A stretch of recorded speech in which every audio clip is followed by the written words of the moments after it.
entire time. It's going to be a little overwhelming. Where do you want me to start? I don't even know where to start. Go. Just game one? Ladies and gentlemen, boys and girls, welcome to the Section 10 podcast. Here are your hosts, Jared Carabas, Coley Mick, Steve Peralt, and Tyler Milliken.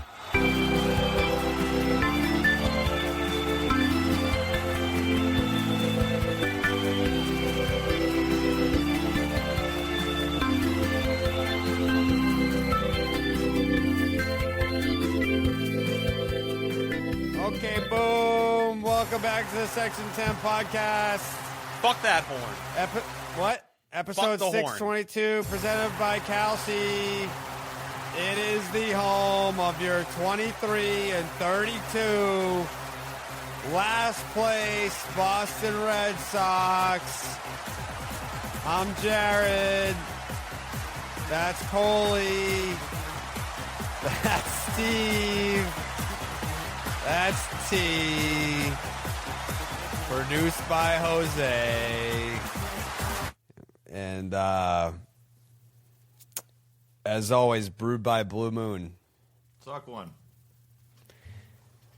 What a weird time to be a Red Sox fan, huh? Just fucking. I mean, you turn on the games and you see some of these crowd shots. You're like, yeah, they're in it.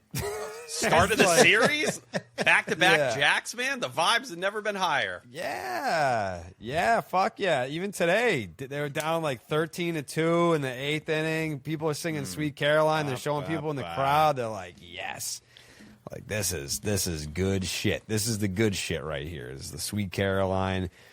Fucking Greg Weissert just walking it down. That guy is nails. Yeah. So this team is. They've got some decisions to make. Roman Anthony's pissed off. You got the Red Sox kind of putting him on blast, being like, "Get out there, you fucking pussy!" And he's like, "My hand's falling off, man. Like, are we not on the same page here and all this?" Sam Kennedy, clearly not. No. Plenty of drama. I mean, it wouldn't be the Boston Red Sox without some drama. I know the Mets are like the dysfunctional team of Major League Baseball, but like the Red Sox, who would we be if you've got if the Mets are like the dysfunctional neighbor, we're the one where it's just like there's a lot of gossip about it. Like there's always drama about us. People always you hear what happened with so and so too? Yeah, we're fucking the neighborhood. Like we're the couple that's swingers and like we're in the drama. We're kind of out and about, but nobody that's like really an wants to claim interesting us. drama. We're kind of like the shitty swingers is like ooh, like wonder what they're up to. Like we're not that cool at all. It's like oh yeah, we're you know, like Richie, he was working for the fucking USPS and he was stealing credit cards from the mail. Like it's like oh cool man, you know. Mm-hmm.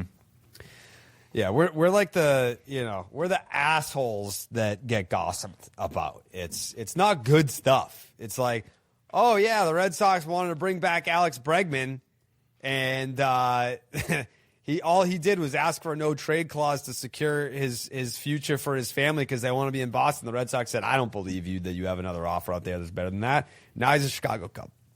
Stuff like that. Stuff like firing a franchise icon like Jason Varitek, and then what, T? Buddy, clearly you did not see IKF the last couple days. Nothing was better than after the Game 2 win of IKF not only coming out and being like, I'm at the end, man. My back's against the wall. I'm fighting for my life. We're lucky we play in the shit American League. Like, it was almost like IKF just let it all kind of like hang out. It all kind of poured out of him for a second. It was very, very interesting. Or it was after Game 1, not Game 2. After Game 1. We never get post-game pressers, or we rarely do, that feel like it's a player having a convo with his wife, like at their house, like in the comfort of their own home. That's basically what IKF did. It's just like, hon, I'm fighting for my life out here. Like, thank God we're in this shitty-ass league. Like, everyone kind of sucks, but guess who sucks? It's us and it's me.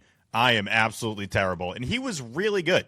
I honestly had a great series. Was like doing productive things the entire series. But dude, he's hitting 300 on the year. Yeah. I've never seen a guy turn his season around that quickly. May 15th, he had a 25 WRC plus. Took all the blame on 13 days himself, ago. and he was awesome. Yeah. And it was very, I'll be honest, as someone who has maybe been mean to IKF at certain points, which is Maybe? not about him. It's not about him. It's about Craig Breslow. That's really what the issue has always been. 6 million. It was very endearing to hear him be that vulnerable in that moment, and I think he won a lot of people over, which was pretty cool. I mean, T, I'm telling you right now. You know what? Let's get IKF on the next. Yeah. He'd Fuck be you. great on here. Wait, he'd be great on here, T. Absolutely. Yes. IKF fan club. I'll feel bad. For what? The last person we fucking interviewed in person hates you too.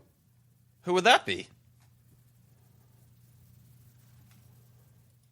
Hey, last time I checked, we dapped up. We had a great moment. That's where it ended for me. He may remember something differently, but that's where it ended for me. All right, great. IKF on the next Fenway Friday. You know what, Steve? I'm going to give you a homework assignment. You don't have to pay for it, but I want you to track down where can we get Section 10 and BID microphone flags. Okay, I'm going to look into microphone Real careful. flags. Careful. Yes. The L. Hard L. Mm-hmm. Yeah. Flags. Yes. Yeah. See if you can find those. Okay, I'll look those up. Yeah. You should also look up the Kalshi app because on Kalshi, you can trade on every game, every baseball game, every single one. I tend to not like to do the games. I tend to like to do like the future stuff. Like today we were talking about the National League Cy Young Award winner on BID, and like it's a fascinating conversation. There's really no wrong answer. They've got some horses in the NL. The AL, it's like the best candidate's Cam Schlittler, and he sucks. It's like, all right, there's no one that's having like a standout year that doesn't suck. But the National League, what a fascinating conversation. On Kalshi, you're actually trading against peers in a live market, meaning that there's no house. So, like, if I'm like, Ben Rice is not winning the MVP, well, Tyler, as long as you buy the other side and you're like, yes, he's winning the MVP, which obviously he feels that way, there's no house. It's just me against T. And as the probability changes, you can buy in and out of your position. For a limited time, download the Kalshi app and use the promo code SECTION10 to get $10 when you trade 10. That's Kalshi, Kalshi. Trade on anything.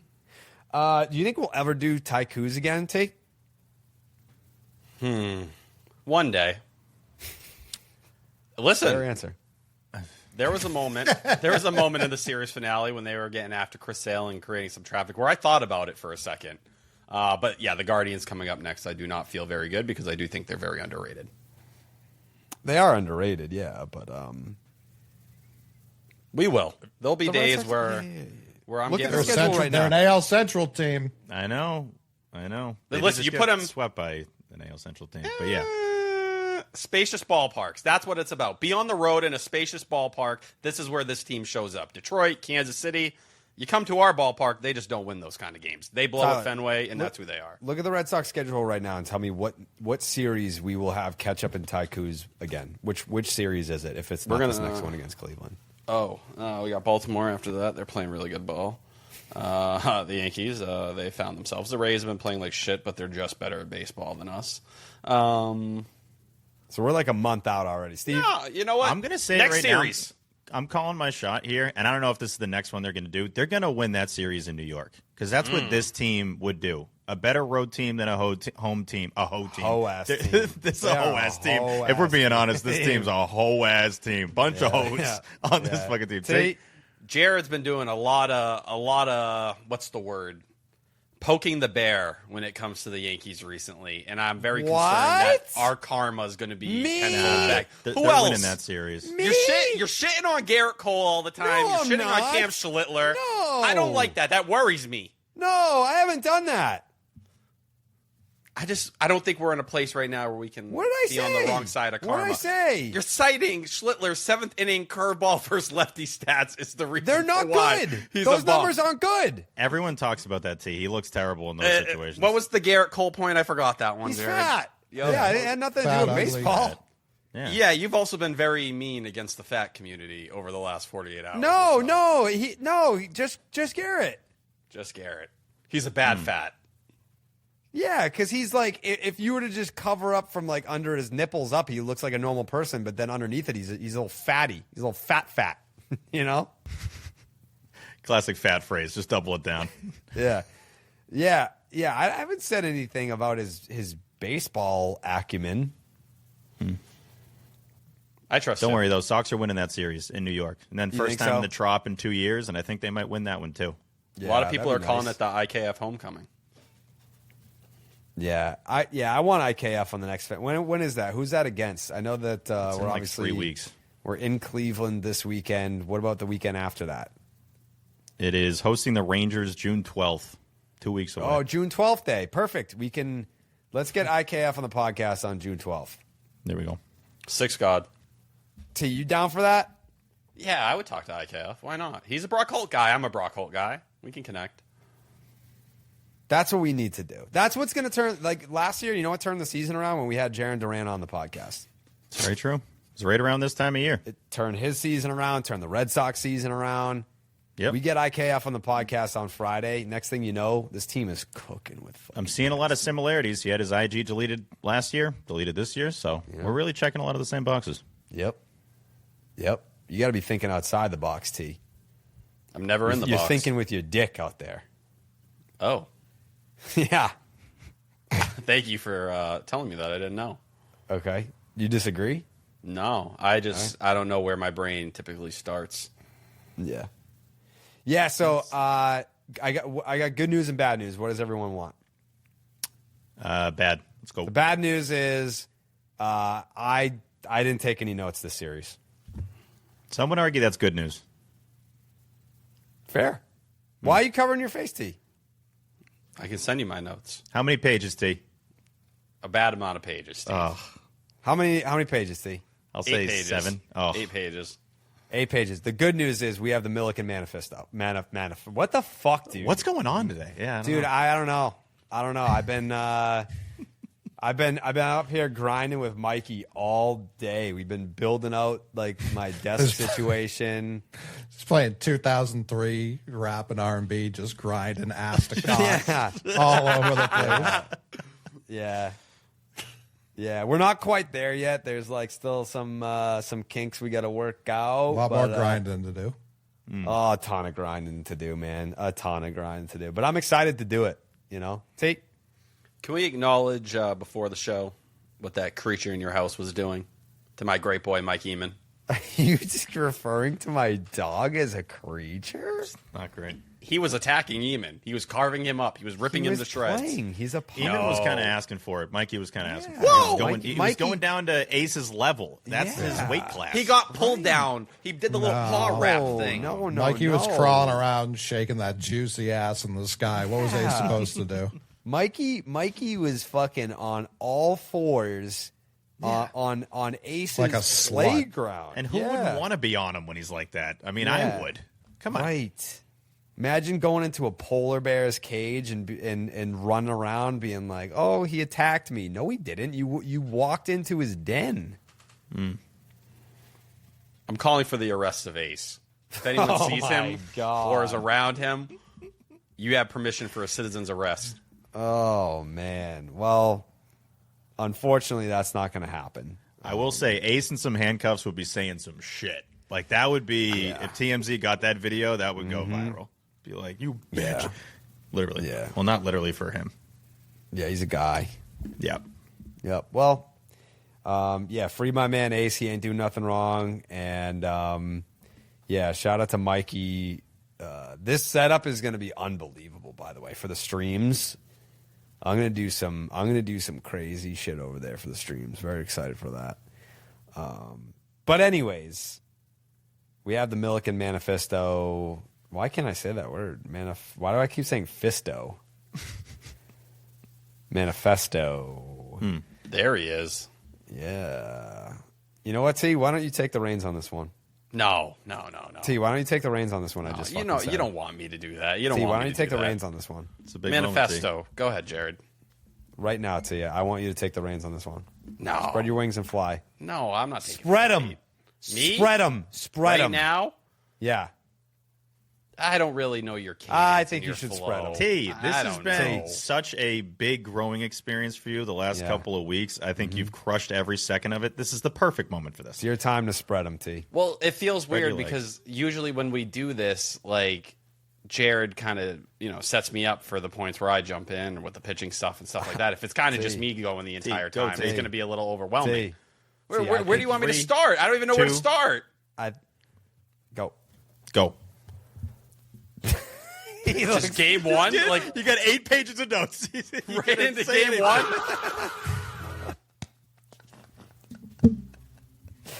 It's like, I don't know what to say. You got 8 This is pages not what of I'm notes. used to. here. Which one do This I is not the start with? format we do. Yeah, I know it's not the format we do. I've been a little busy this week, Steve.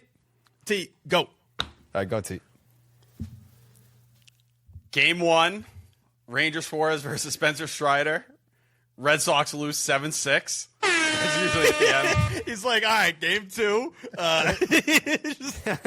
How do we get to the final score in 2 seconds, T? That sums it up. The structure of the notes doesn't really follow this way. It's First information thing based. that stood out to you in game 1, T. Yeah.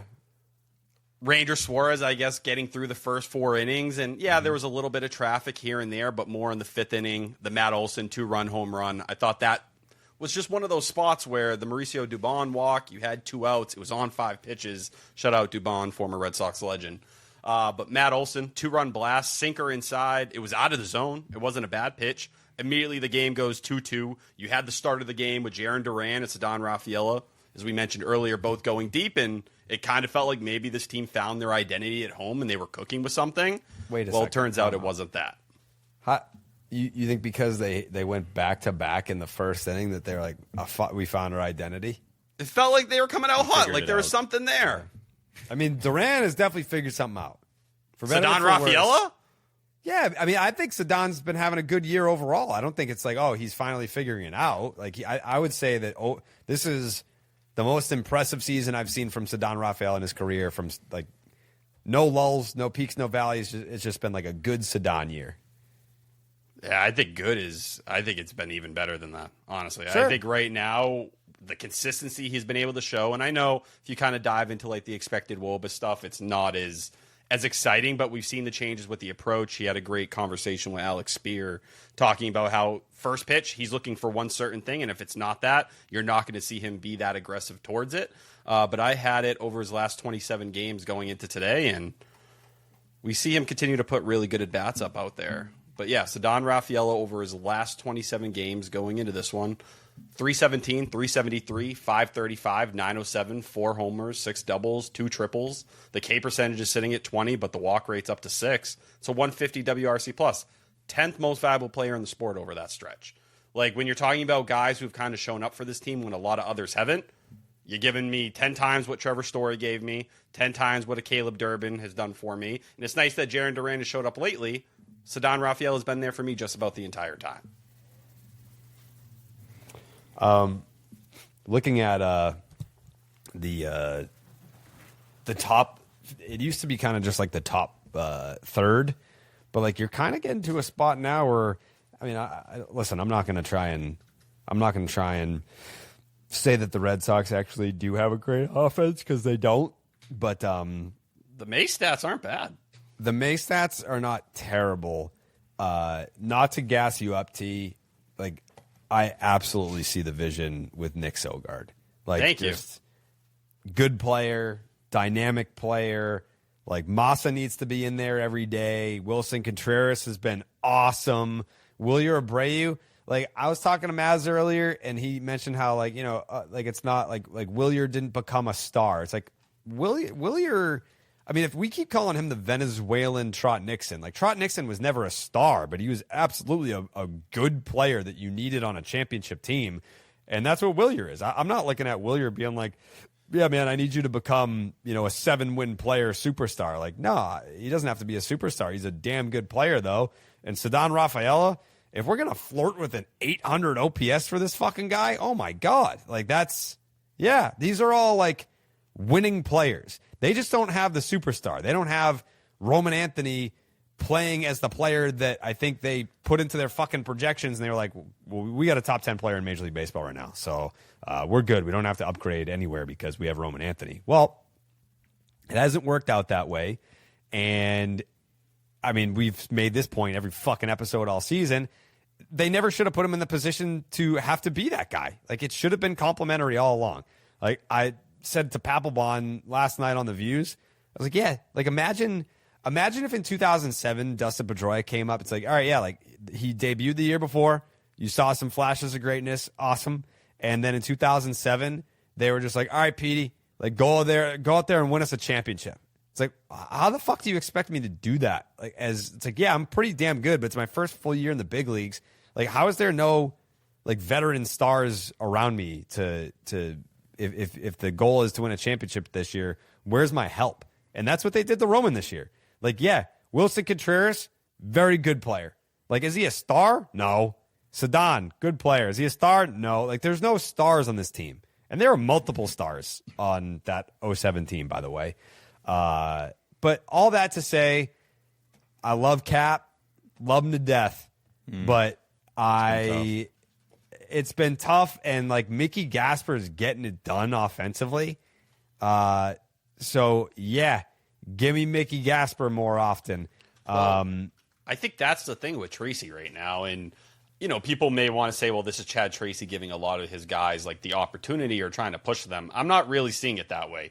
The truth is, it's May 28th. You are getting farther into the season. You're at the point now where you try anything, and you have to give guys who are swinging better a chance. And that's kind of been the common theme. It started with Mickey Gasper getting forced into the lineup, and we saw him get these starts at catcher to begin the series. But it's not only him. It's Nick Sogard. It's IKF. Those guys have all taken priority at different points over a Caleb Durbin or other guys on this team that maybe you thought would get more playing time, even over Andrew Monasterio, who they rode for a short period, but the minute that bat went cold, they went away from him. So it's nice to see guys show up and make an impact. You know, in May, 3rd in batting average, 8th in OBP, 8th in slugs, 7th in OPS, but they're 24th in runs, 22nd in homers because they're dog shit with runners in scoring position.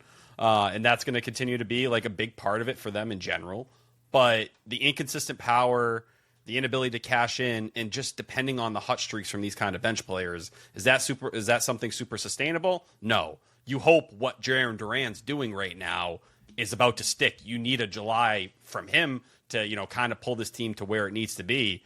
But now you have other concerns and other things are leaking because now the starting pitching has had a couple rough days. The bullpen has started leaking. And I think that's the hard part here is you expected them to be perfect and they have to be perfect. And the way this team is right now, they just have not fired on all cylinders for more than a couple days at a time.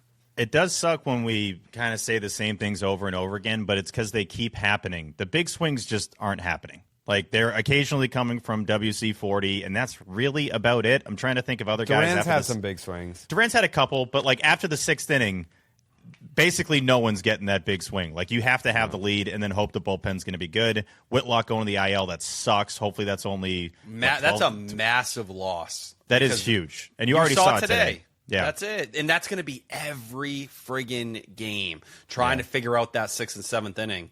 And you hope Slayton can stay healthy and get you there, but the bridge to Chapman, right when your offense starts to show up, now the elite bullpen that, you know, we talked a couple episodes, second best in baseball, you are not going to be that group. So is it going to be more Greg Weissert, or are they going to actually start to go down to AAA and pull more levers, whether it's a Tommy Canley or a Zach Kelly or something like that? One thing I would tell listeners to keep a close eye on, I know T and I love watching the postgame show, but watch the first stat they put up on the postgame show when they lose a game. It always makes you go, ugh. But like it's a banger stat. That's the sad part. I'll give them credit because they've been crushing it with the stats, but it's always a oof. It's like a gut punch every single time. And the one after game 1 was 0-21 when trailing by 3 or more runs. And it's like, come on, man. Like, this is, you got to have a couple in you where you can erase a 3-run deficit. And that's the thing with this team. Like, that runs down the entire roster. Where if you're giving up runs early, which luckily this team mostly hasn't, the rotation has been mainly very good, but if you're getting down by 3 runs at any point in the game, you shouldn't feel like you're out of it. Look at the team across the way in this series. If the Braves are down by 3 runs, you think they give a damn? No. They're like, we're going to get that this inning. We could be down 5 runs. We might win this game. They don't worry about that at all. But this team, it's like, oh no, the scary number of threes on the board. Like how the hell are we going to erase that one? It's just consistently a lack of big swings, a lack of stringing at bats together. And then when you finally get the guys on, it's every friggin' series they're not driving them in. They're always going to sprinkle those games in like game 2. That's going to happen every now and then. Sustainable. It's not sustainable. It's like you're watching a fake version of the team. It's like I didn't even get excited on Wednesday. You can get hot for a game and get 8 singles in a row, and it all looks awesome. And that the broadcast was like, "This is crazy. They haven't hit a home run." And then Duran goes deeper in the game. It's like, well, this is the 2026 Boston Red Sox. If you're hoping for that to happen every night, it's not going to be fun. And the offense has been better, but if you're not cashing in and those other parts of the team start to regress, you're right where you started, where you're just not good enough to compete. And this is supposed to be a World Series caliber team in this front office's eyes. And I think for Ranger Suarez, even in this start, like now we're kind of going through a stretch here where you're not getting the version of Ranger Suarez you need. He's completed 6 innings once over his last 6 starts. He needs to be the best version of Ranger Suarez going deep in these outings for you to get to where you need to go. He wasn't that. And that's going to come more into the conversation now with the bullpen that, great, get me to the 8th inning. That's what it, can you get me to the 8th inning? And that is just such a massive ask. And you're going to be mixing between what? It's a Tyron Guerrero, a Giovanni Moran in that 6th inning, whoever, and you're going to sit and pray with Greg Weissert, who looks defeated constantly. And something that sums up where this team is at, even when they're hitting the dingers, there's never anybody on typically. Like this series, Duran, home run, nobody on. Rafaela, home run, nobody on. Obviously, those are early in the game, so it's like, of course, they're not going to be like, I get it. IKF, ding dong later in the game, nobody on. You go to game 2, you get a homer from Duran, nobody's on. Like the game was over at that point, but still, the point remains that when there's ducks on the pond, they're typically not driving them in, and they're definitely not hitting a homer like Acuna did in the finale. Go ahead, T. Yeah, Greg Weissert immediately shits his pants once Ranger Suarez ends up coming out of that game. Yep. You had the Dom Smith pinch hit for Sandy Leon, RBI ground out, ball kind of in between that Contreras just couldn't go home with. And then Acuna Jr. bit him for the first time in that game itself.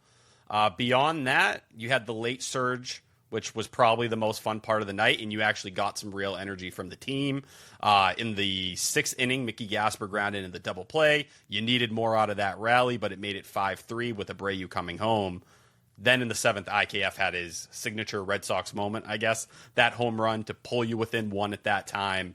You get all the way to the 9th inning, though, and this is what happened with Tyron Guerrero. Gives up a 2-run blast.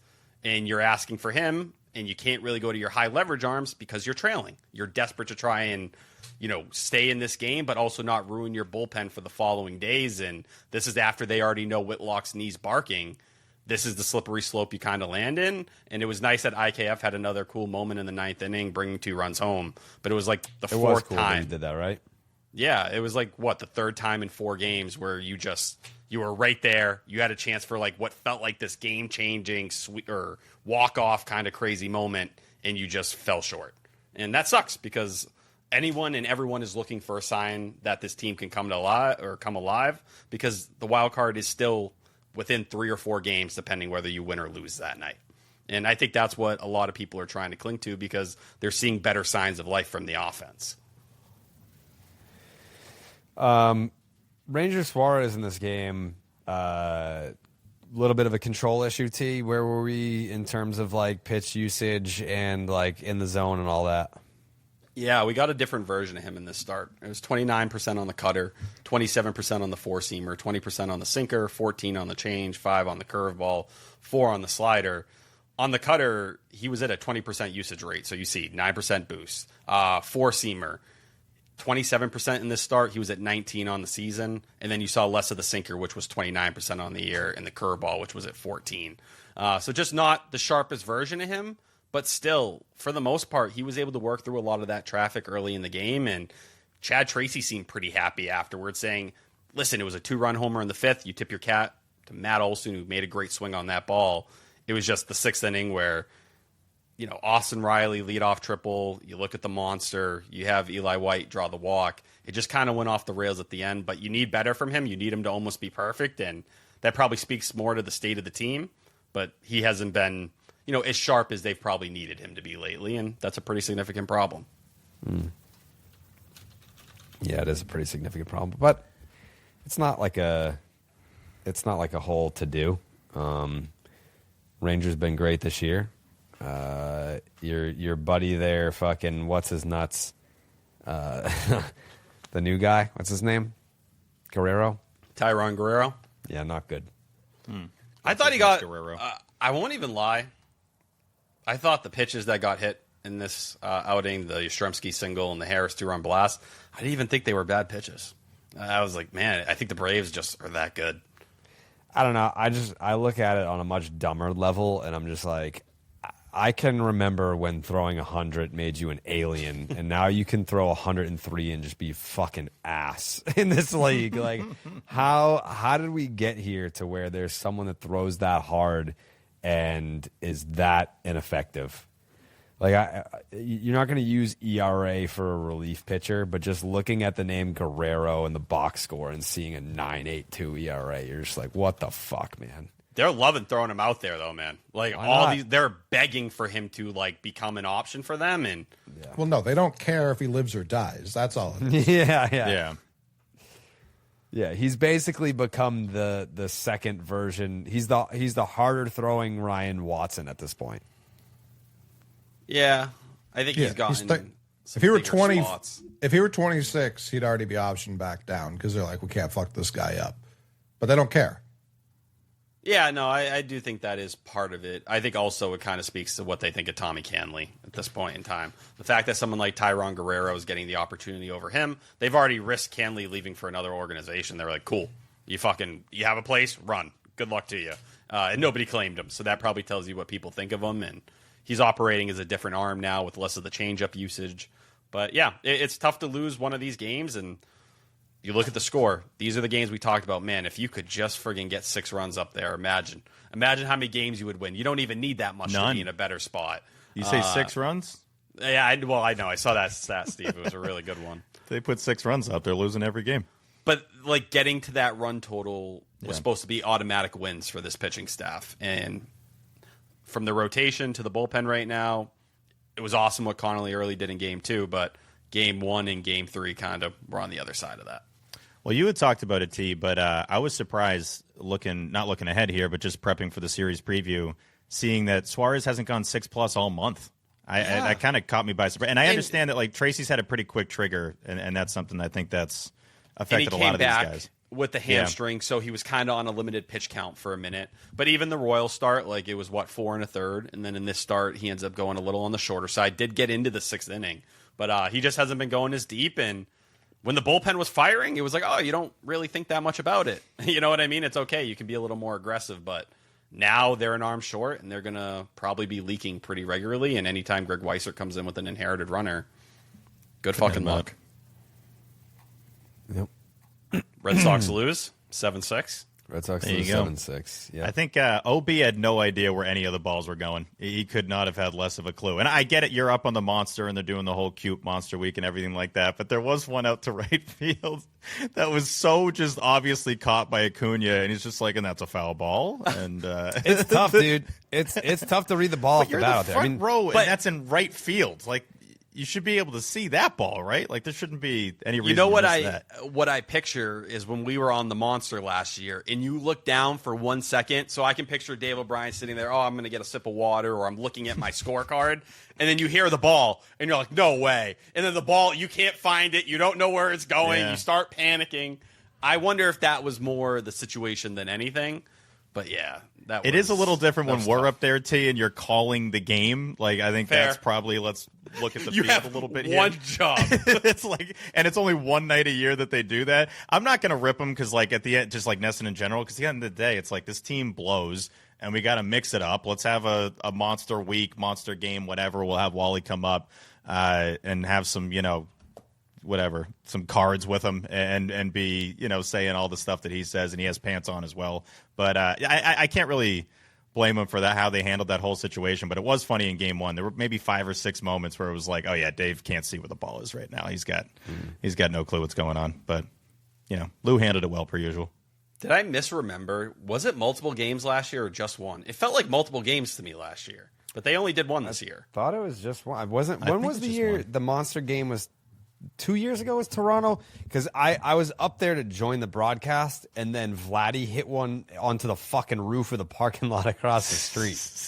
I think that was 2 years ago, but I'm pretty sure it was Monster Night, not week. Interesting. I don't know why I thought it was the entire series, because I was very disappointed when the game started and they were not in there on Wednesday. Whatever. Yeah, it wouldn't have made much of a difference. I was stunned that Jim Rice had never been up there. Maybe that's a classic Jim Rice thing, though. No, I don't got to go up on no monster. I hit 200 balls up on that monster. I don't got to go up on that monster. That's probably how he's looking at it. There's no video of it, but if you Google this, there is legend that Jim Rice hit a home run over the flagpole in center field. And the next time you go to Fenway and you look at that, you're like, that is impossible. But you looking it up? No. All right. I am. I swear. Jim Rice, flagpole, Fenway, home run. My whole computer just froze on me. On July 18th, 1975, Boston Red Sox slugger Jim Rice hit a historic home run against the Kansas City Royals at Fenway Park. He hit a massive drive that cleared the center field wall about 20 feet to the right of the flagpole. There you go. Yeah. You hit anything up there, you touched it. I know Judge had one off of Zach Kelly, I think, that was probably the farthest ball I've ever seen hit at Fenway. I think it was a cock shot. Manny had one too, right? To left, Marcelo conveniently 1 foot Ozuna, short of the red seat. when it was the empty stadium games in 2020, Ozuna hit one. I think it was part of like a 3 home run game, but he hit one that like went Kyle on, like, Hart. the fucking back wall. Yeah, dude. That was the same game. If there's a lockout next year, I kind of want to go back and watch some of those 2020 games. Just how fucking awful the Red Sox were. We should bring back some of those promos. What were we even talking about? Like, who would have gotten highlighted in that season? I don't know. We were just making up nicknames for guys. Probably just Raffy Verdugo. sucked. Yeah, it was Verdugo. Yeah, him and Xander. Xander was really good that year too. What a dumb thing that happened in the history of the world. I think he got MVP votes as well in 2020. Bogey? He did. 17th in MVP voting. Shout him out, man. There we go. Shout him out. No Alex Verdugo, but he tried. Yeah. Shout out Doogie. Hey, let's take a quick break from Section 10 and talk about Blue Moon. You know, because we got a big party this weekend, huh? Oh, yeah. Huh, Mikey? Right? Real big one. Urban Wild. Very excited about the party. Big one. Yeah, last night on Unobstructed Views with Alana Rizzo, Jonathan Papelbon, we had Blue Moon. We had blue moons on set. But there was like a rule. They were like, you can't drink that. And I was like, who says? And they were like, the law. I was like, whatever. So we did the show, and then I drank them after the show. Delicious. There's a Blue Moon May 31st. That's this Sunday. Urban Wild. We're having a Blue Moon event. T, you going to be there? Listen, I'm just asking the questions that everyone wants to know the answers to, because this weekend, Sunday, noon? 12:30. Show up at noon if you want. I think they open at 10 if you want to. So, yeah, it's going to be a fun time. No baseball date is complete without Blue Moon Belgian White, born in a ballpark 30 years ago at the Sandlot Brewery in Denver, Colorado. Blue Moon's bold-flavored, bright explosion of color and iconic orange slice ritual guarantees a one-of-a-kind beer drinking experience year-round. And for those occasions, when you want a lighter option, you can reach for a Blue Moon Light at only 95 calories and 3.6 grams of carbs per 12-ounce serving. It's a refreshingly light alternative beer brewed with real tangerine peel. Looking for a great-tasting non-alcoholic beer? Try Blue Moon Non-Alcoholic, still made with real Valencia orange peel and coriander. Just 80 calories. Great for when you want to the fuck, dude? Great for when you want to hold the alcohol, not the flavor. Yeah. May 31st, baby. It's a Blue Moon party with Section 10. All the names, all the numbers. We'll be there. You'll be there. I'm very excited about it. Plenty of stuff to do. We got bowling. There's something we're going to give away, like a free thing of bowling, Mikey? Yeah, we're gonna give away a free round of bowling. A free round of bowling is what I'm hearing. Mm-hmm. You get a whole lane to yourself. Free moons, too. Free moons. Oh, my God. 4 shirts as well. We're giving away 4 shirts as well. You have to be a lunatic to not show up to this party. A Looney Tune, as they say. Blue Moon Light, a wheat beer from Blue Moon with exceptional taste and only 95 calories. Blue Moon Belgian White, brightly brewed with Valencia orange peel and iconically garnished with an orange slice. I pride Get myself Blue Moon and Light think of myself as a delivered man of by faith. visiting get.bluemoonbeer.com/Jared for delivery options. That is get.bluemoonbeer.com/Jared. Blue Moon, made brighter. Celebrate responsibly. Blue Moon Brewing Company, Golden, Colorado. Steven? Yeah, suck one. Yeah. Game 2 of the series, T. This was a fun one. This was it was a nice, easy watch, as have all 3 of the unobstructed views games been this year. All 3 wins. Oh yeah, we're 3-0 on the season, baby. Connelly early in this outing was, dare I say, masterful. A fun watch was Connelly early, who went 7 innings, 4 hits, 0 earned runs. He did walk 3. It was 2 walks. The first batter of the game, it was a full count, and he painted one down and in that was called a ball. But I believe, I don't know why they didn't fucking challenge that. I was like, you're just as bad. I've been saying that all year. When you suck at not calling something as, they're just way off. Anyways, 3 walks. It was really 2 and 7 strikeouts. ERA is now sub 3 on the season for Connelly early, 7 shutty. And the Red Sox, before the Jarren Duran homer, which came in the 8th inning, bottom of the 8th inning, Jarren Duran, to make it 8-0, they came into that inning with 14 hits, all of which were singles. Mm-hmm. They got a 7-0 lead on the Atlanta Braves by singling this team to death. But it got the job done. And was it a fun watch? It sure was. Would have been the first time in 75 years that happened, by the way. 14 Only or more singles? hits, and they were all singles by the Red Sox, yeah. I mean, Another David thing mentioned that, and the next pitch was the home run by Duran, but that would have been a cool stat. Shoulda, woulda, coulda. That and early had every reason, man. The way that game started, I was like, if he just goes in the bag, I don't blame him one bit. You get fucked on the first batter with Acuna, Mickey Gasper just sleeping at the wheel. And then right after, Mauricio Dubon hits the, easiest ground ball to Marcelo Meyer I've ever seen at shortstop, and he just boots it. And I was like, most young guys, they probably absolutely crap the bed at that point, and things go off the tracks, and it's kind of a mess of a start. But that's the thing about early. He's never looked like a young dude out there who has these nerves or is going through stuff, and you get the Matt Olson pop out and the Ozzie Albies double play. He ends up going 7 shutout, like you said. His metrics right now scream that he is one of the luckiest pitchers in the entire sport. It's a 2.95 ERA in 11 starts, but it's a 4.45 FIP. And I want to be super excited about Connelly early, and I think he is closer to that ERA than he is that FIP. I feel like he's going to be a guy that kind of always overperforms a lot of that stuff because he simply knows how to pitch out there. But I do think there will be a level of regression that comes. He's only, 31st percentile expected ERA, so there's definitely been some hard contact here and there.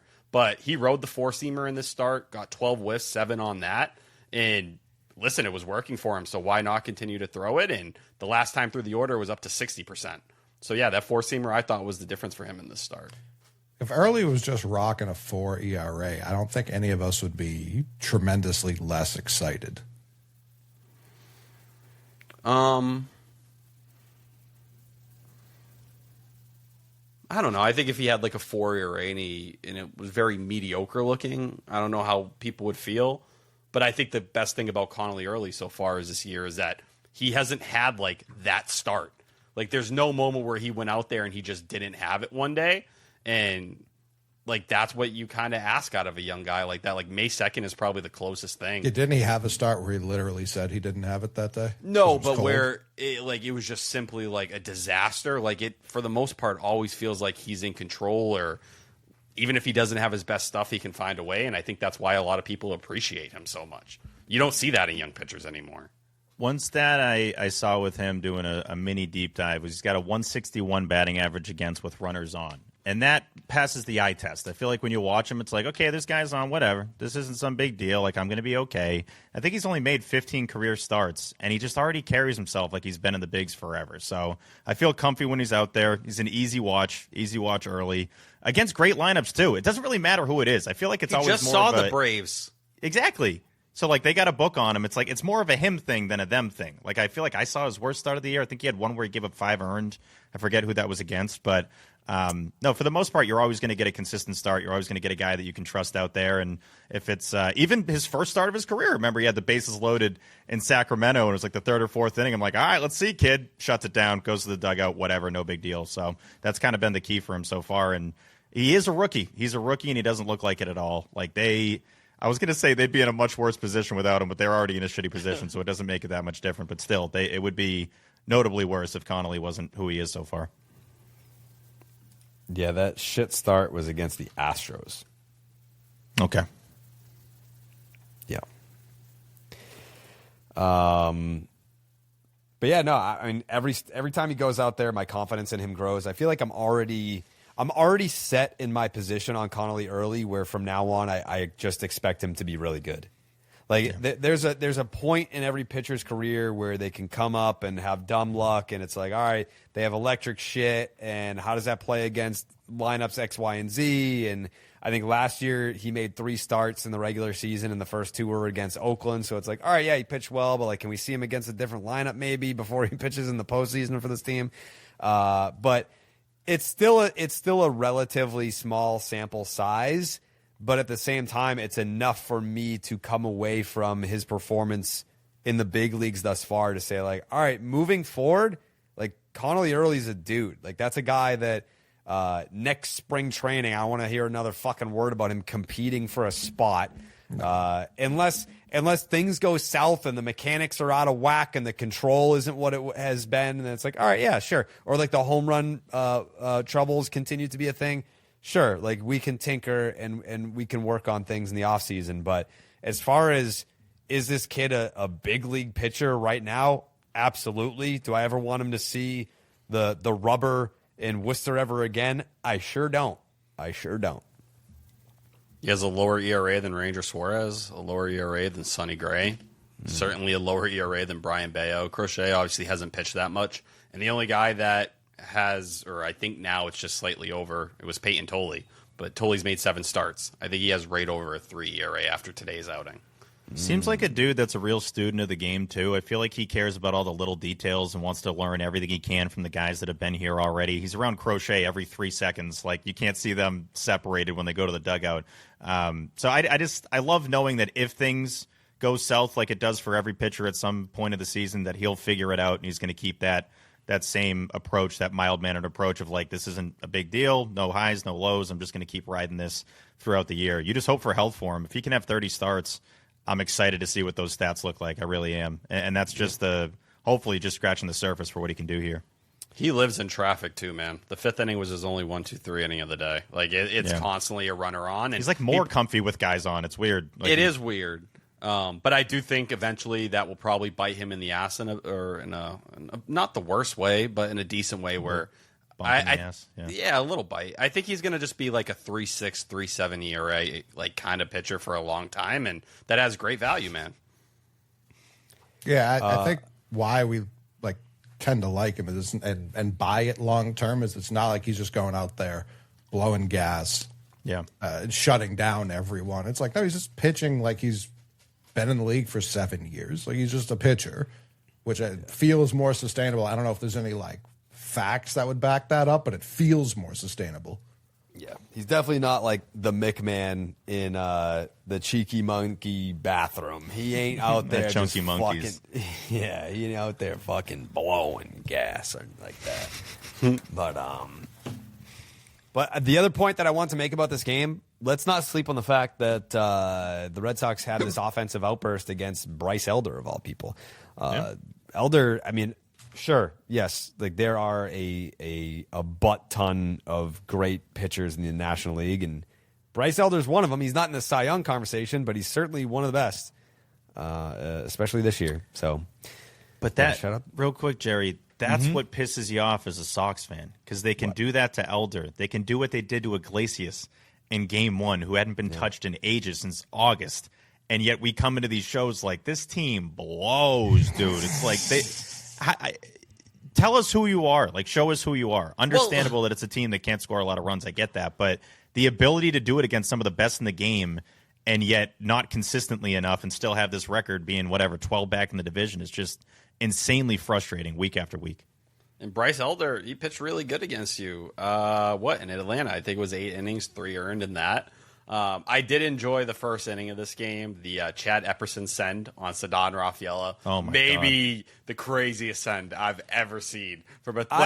One of those moments where if I was Chad Tracy, I'd tell him to sit down for the rest of the afternoon. No, this in the first inning? Yeah, dude, he wasn't even near the third base bag. I wasn't against it. I wasn't against it. The Red Sox, since they fired the fucking coaches, 3.5 runs per game. That is 28th in Major League Baseball. Correct. So, I mean, would I have sent most of the guys in that situation? No. But Ceddane Rafaela, it would have taken a perfect throw. They got a perfect throw. It is what it is.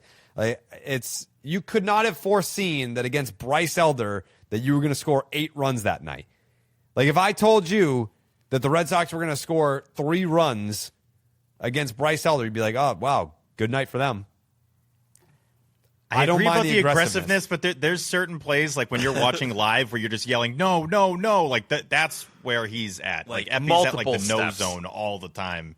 And he does the thing, too, that some of the past Red Sox third base coaches have done where they almost don't want to look. they'll send him and be like, fuck, all right, let's see how this goes. I don't know. I bet it ends poorly. I will say, I can't remember a single bad throw home against the Sox this year. Oh, there's been lasers all year. And whether it was a good send or not, eventually you would assume one throw would just be errant, and they never are. It's always if catcher plays it perfectly, they're never obstructing. The it doesn't even bounce. It's all right, can we get one break ever on this? And we just don't. We never do. They're getting no Roman throws against them. They're just getting the highlight throws every single time. Or even the Willier uncorking where it goes over the catcher. We don't get that either. It's always just pretty casually out. That's it. It's the screen grab ones, right? Where it's oh, God, he was out by a third of the base path. That's what they're getting basically every time. Yep.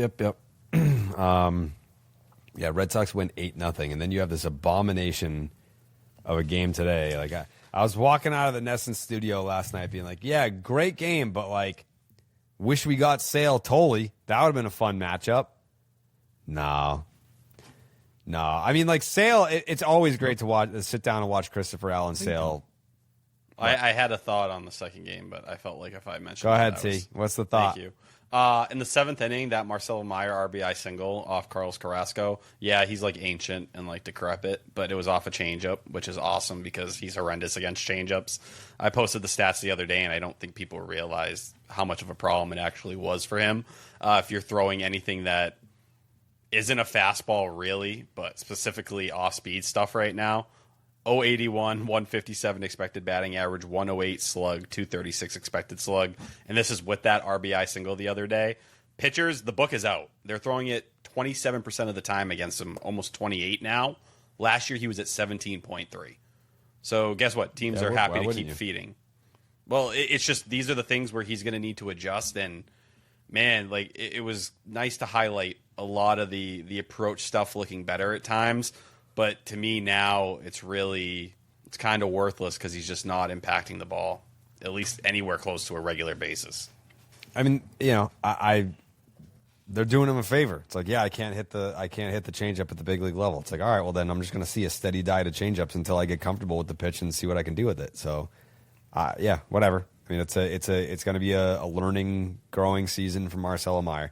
Maz was saying he was out on Meyer. I was I'm not out on Meyer. I mean, am I impressed by the offensive numbers? Absolutely not. I don't think that anybody is. These people thought he was going to be Gunnar Henderson or people obsessed because Corey Seager. That's it. No, that's what I'm saying. People obsess over the Corey Seager I thought it would comp. be Dansby Swanson. Sure, I think you're realistic. I think you're closer to the situation than most. I think a lot of people cling to that Corey Seager tag the day he got drafted, and they expect him to be on the same level as Roman Anthony. And it's just like, he's not that guy. He's never shown to be that guy. And like, if you're expecting a superstar level player, like, you're going to be disappointed. Corey Seager was a World Series MVP. Like, to me, Marcelo Meyer is a good player on a championship team, but he's not the guy. Like Dansby, Brandon Crawford, like that's like I think on a championship team, he's not even like top 3, guys that I expect to be the guy. Which is not a knock on him. It's just you can be a good player and not be in the top 3 of like these are the fucking guys that are the backbone of this team and of the offense. Like Dansby Swanson was hitting down the fucking bottom of the order, and he got $180 million on a championship team. Does it play elite defense, and can you club 20 homers a year? That's what people really ask out of you. The issue is for him, Marcelo's not impacting the baseball. Yet. I am curious that, and I didn't expect him to play today with Chris Sale on the mound. Give me like these mediocre lefties like Connor Prelip the Friday we were at Fenway with the Twins. This was before he moved to shortstop, but they let him face that lefty as they knew on Sunday he was going to be playing shortstop a majority of the time moving forward. I do wonder now if you get like that mediocre lefty, if we're going to get those Marcelo starts at shortstop. Yeah, I mean, is that like a white flag? If you start seeing guys that weren't seeing lefties before seeing lefties, is because it's kind of just like, all right, well, we'll see what we got here. Who cares? Maybe. You could look at it that way. I think part of it will be they're saying he's playing the most important spot on the infield, so they're trying to prioritize defense. But yeah, especially if IKF is like swinging it and you have options with Sogard and now Durbin had a 2-hit game. Like, how are they going to kind of balance all of this stuff? Because the way Durbin's been being handled, I think demotion should be part of the conversation. If he's not going to face righties, then you do get to a point where it's like it's not worth keeping him on the big league roster. Let him go to AAA and figure it out. Call up a Nate Eaton who they're scared to let touch the infield dirt in a game for some reason. Call up one of those guys and let them eat. But now that Durbin starts to look like he has some life, I bet Tracy's going to ride him like he did Gasper and IKF and Nick Sogard. They're willing to do anything. Caleb Durbin has been such a tough watch. Oof. Kind of a tough listen to. No offense, but he just sounds annoying. Oof. Yeah, but he's 89th percentile in squared up percentage. Right. And he doesn't strike out. That's worse in my mind. Like, he's squaring the fuck out of the ball, and it doesn't do anything. That ball to left field today was the perfect one. Where, like, I was like, oh, he got a good swing. Fuck, there's a bug. He got a good swing on it, and the ball was like 30 feet from the warning track. Yeah. I think I know the exact at bat that you were talking about, because I was like, nope. Yeah. Not even like close. It was a great looking swing. The trajectory, the ball at the bat looked great, and it's nothing. I've never seen a chillier first 8 categories on someone's Savant in my entire life. This is the coldest beginning to a Savant ever. But he is squaring it up. He's not chasing. Oh, he's not striking out. Fuck out of that ball. And that range, 92nd percentile, he's ranging it. He can't really get up much, but he's ranging it. Sprint speed, 71st. Like, watch out for Durbin, man. Home run derby. Here he comes, man. You just got to give him like a few months. Yeah, I was going to say years. Yeah, a few months, and he'll be ready to go. Yeah. Yeah. I still believe in home run derby. Yeah. What a guy. And everyone knows once he gets going, like, watch out. Oh, like you can't stop him after he gets going. Yeah. That's a known thing. Yeah. Coley? I don't have anything to say. You know this, Jerry, but in sports, everyone's got a can't-miss training hack, and most of them don't actually move the needle. You know what I'm saying? Yeah, what like was your training hack that didn't move the needle? That's how I used to feel about hair growth products. A lot of hype, not a lot of results, Jerry. Yep. What changed for me was learning that Nutrafol isn't just another supplement. It's physician-formulated. It's clinically tested. And it's recommended by dermatologists. It's a real game plan for thinning hair. Guys, if your hair isn't playing like it did in your 20s, like Tyler, for a few more days, it might be time for a real comeback, not another workaround, because throwing on a hat like I always do isn't a strategy. Nutrafol supports healthier hair from within. Nutrafol now offers hair growth supplements tailored to men at every single age because the root causes of hair thinning, they change over time, and your routine should as well. Nutrafol Men for ages 18 to 49 to help improve hair growth and achieve thicker, fuller hair, kid, in 3 to 6 months. And new Nutrafol Men 50 Plus, you guessed it, the first and only hair growth product specifically formulated for dudes over the age of 50. You can feel great about what you're putting in your body since Nutrafol hair growth supplements are backed by peer-reviewed studies and NSF content certified, the gold standard in third-party certification for supplements. Adding Nutrafol to your daily routine, it's super easy. Order online, no prescription needed, with automated deliveries and free shipping to keep you on track, bud. Plus, with a Nutrafol subscription, you can save up to 20% and get added perks to support your hair growth journey. Start Nutrafol today and make the hat go away. Visit Nutrafol.com and enter promo code SECTION10 for $10 off your first month subscription and free shipping. Find out why Nutrafol is the best-selling hair growth supplement brand at Nutrafol.com, spelled Nutrafol.com. Promo code SECTION10. Now back, you guessed it, to Section 10. Should we get a home run derby on the pod? Yeah, why not? To do what? Talk ball, man. Yeah, say some words, talk some ball. Yeah.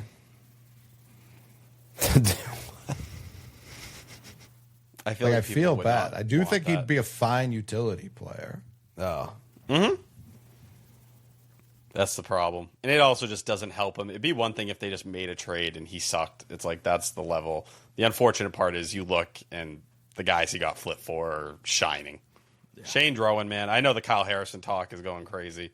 Every time I look at Shane Drowan's fucking BREF page right now, it's bad. The reaction's bad, especially with Danny Coulomb looking like he needs to be put in a retirement home or worse. And I begged for him all offseason. I'm a fucking loser for doing that. I apologize. You were like, just give him $1 million. You weren't saying like build the bullpen. out of him.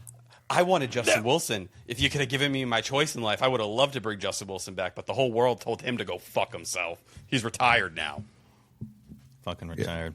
Drone's got a very red savant. The only thing that's not red, T? What? Extension. Yep, there you go. That's your answer. Speaking of extension, I had that in my pants watching Payton Tolle the first time through the order. This is a guy that said it before, I'll say it again, just feels like a big game when he's on the mound. Even more so when he goes up against a guy like Chris Sale. This was a marquee matchup of some flame-throwing lefties, some power-pitching lefties. And did it live up to the hype? No. No, it didn't. And that's okay. It's not always going to do that. But Chris Sale, in his return to Fenway Park, obviously he's pitched at Fenway Park. He's pitched at Fenway Park since he left, right? Yeah. I think this is the second time.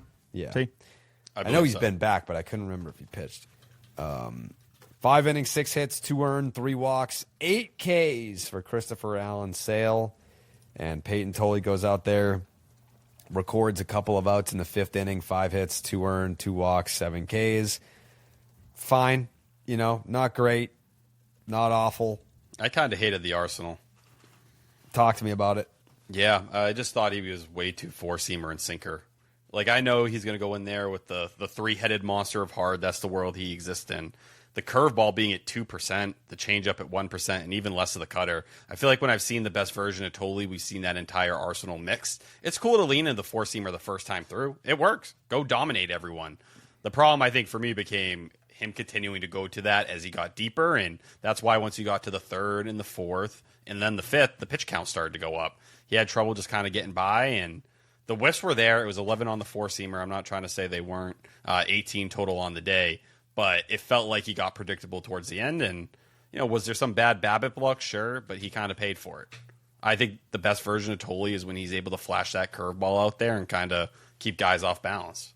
I was stunned at the amount of heaters. Just 29 foul balls by the Braves. I mean, that's a direct result of knowing what's coming. Like, if I'm geared up for this 98, 99, I got a much better chance of fouling it off and staying alive. I mean, it's credit to the Braves. They obviously have a lot of professional hitters. Everybody that comes up, I'm like, he's probably getting on base. That's just their entire lineup. But, yeah, it just kind of sucked.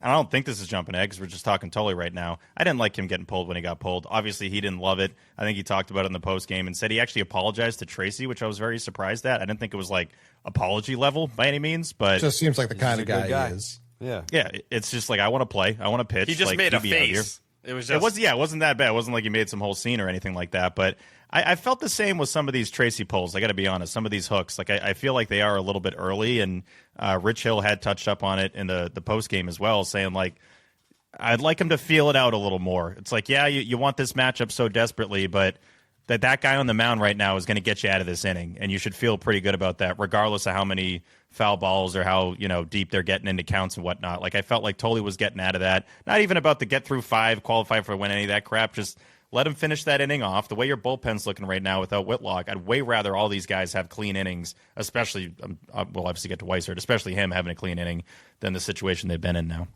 It was crazy. I was almost shocked when I saw that it was his most pitches he ever threw in a single start. He got up to 96. Wrong. Yeah, I was like, 96? That's it? And it's probably just because he's worked so deep into some of these other outings recently. He was efficient in those outs or in those starts. So you think that there was more in there. But, yeah, the decision to put Guerrero in there, whatever. Was it a quick hook probably for a team that needs to be a little more careful with their bullpen? Sure, but you're going to have to bite the bullet one way or the other. And I think they're so scared of going down in a significant way where it's like, if there's even a shot that something's going to explode, Tracy seems ready to push that button.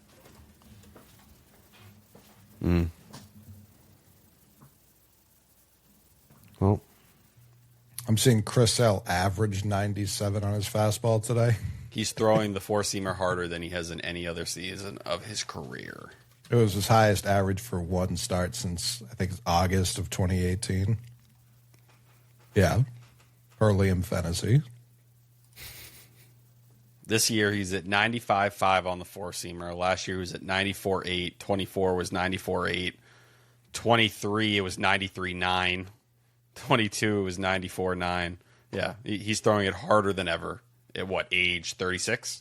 There's few dudes that make you look like you've never played baseball before than Chris Sale. He's probably at the top of that list. That Rafaela thing was today. Dude, that was funny. That Rafaela swinging, man. I'm like, dog. And I didn't catch it initially, and I'm like, all right, let's see the replay. Let's check this out. Let's see if he got a piece. He was about 3 feet away from hitting that ball. And Ceddane doesn't really complain that much either. Like, that's why I was surprised. I'm like, oh, he probably got this. He probably nicked this thing. Nope, not even close. It just hit him in the leg, and then he went to the dugout and was pissed off, which, got to let it out when you got to let it out. But that was a bizarre happenstance. But that thing's coming in on you.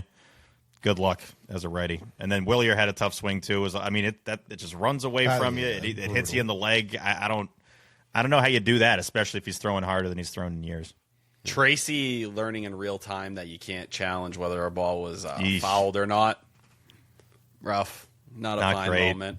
Pointing to the bullpen for a righty. There's 2 righties out there. Not great. It wasn't his finest inning. Even after the game, he got asked about the Weissert decision. They're like, why do you go to him like all the time? And then he just started talking about the game. And it was like, no, that's not the question they're asking you. They want to know why Greg Weissert is the guy you go to in a jam with guys on base. And you didn't get a straight up answer. And, he's in a tough spot. I'm not telling you he's going to give you some answer that anyone's going to give a fuck about in a massive way, but it was a weird game overall. Even the Contreras thing with Sale, when Sale hit him the second time, where like you start like talking shit to him, and I was like, what are you trying to do here? Like, Chris Sale is seen as one of the most stand-up guys in the game. He clearly didn't hit you on purpose. And there was someone on base at the time, maybe at third off the top of my head. Yeah, there was Rafael at third, wasn't it? Yeah, because Willier just bunted. Yes, right, which was a beautiful bunt. And it was his decision. It was a great bunt. That's not one of the guys we can have bunting. No. I know. It just isn't. And I know it's not a great matchup for him, not even because it's a lefty, but because of the lefty it was. But he's mashing. We can't, he's not the free out we can be giving people. No, definitely not. T, to that point real quick, the WC-40, I would love a montage. Maybe someone can do it. Garrett, maybe you can do it. Shout out, Garrett. A montage of WC-40 the first 3 seconds after he gets hit by a ball, and just put those all together, because he goes like Joe Kelly told us in the interview, 8 years ago, where he's like, I got the shark eyes and I'm just ready to murder people. Like, that's what he does for 3 seconds, and then he cools off. And he's like, I'm actually fine. I was actually good. But, like, I feel like Not he the blacks Brewers. out. All right. Whew. No, I know. The Brewers are a little different. He's like, I'm going to kill That's what he everybody does in that's his over there. brain. I think he gets hit. He immediately goes, it's the fucking Brewers. And then he looks up and he goes, nope, Braves. Yeah. Yeah, it's B-R. Okay, no, it's an A. The third letter's an A. We're good. But it is funny to have that with Chris Sale. It's like the last guy that's ever trying to cause any trouble. And I think Olsen told him that at first base, like, bro, like, come on. Like, what are we? I The think last guy that wants to get into a physical altercation either. Yeah. Seriously. when he said something, and I'm not the read your lips kind of guy. I usually he said that's what I like. He's like that a boy. Is that's that what it like. was? Yeah, all right, yeah, it was like I like that, and I was like, all right. Yeah, so he's like I like that. I like that. Yeah, it's trying to fire everyone up. I see what you're trying to do. He's fired himself up. I think it's no surprise he gets plunked. When we were in the Aura club, The Aura. last Friday. When we were in the Aura, that's when you really see when you're kind of on top of these hitters and at that angle, he is really on top of that plate. You see it more in person than you would on the broadcast. You'd kind of think it would translate to the broadcast more, but yeah, it's no wonder he's getting plunked all the time. So it's just hard to be doing that, and then when he's complaining about getting hit, it's like you're halfway over the plate. Like you're just going to kind of get hit by the ball. Him and Durbin, that feeds some of their OBP, man. That is part of their stat line. Sure. Also, on Willson Contreras, I'm sure that there's going to be plenty of trade deadline talk as the Red Sox continue to lose more and more games. But that's one guy I'm not willing to part with for prospects or anything like that. Like I feel like Willson Contreras is someone that I think this team needs for a multitude of reasons: defense, offense, and just attitude. Not that his spark has really ignited anything with this fucking group, but I don't know. It's something that without it, man, would this be a boring ass. I couldn't imagine this season without WC-40. They might actually be the worst team in baseball without him. Sure. Probably. Feels about right. I'm not going to lie. I didn't know there was a third. I didn't know there was a club option. I thought it was just this year and next year. So yeah, no, they got him. Expensive buyout. No, they got him.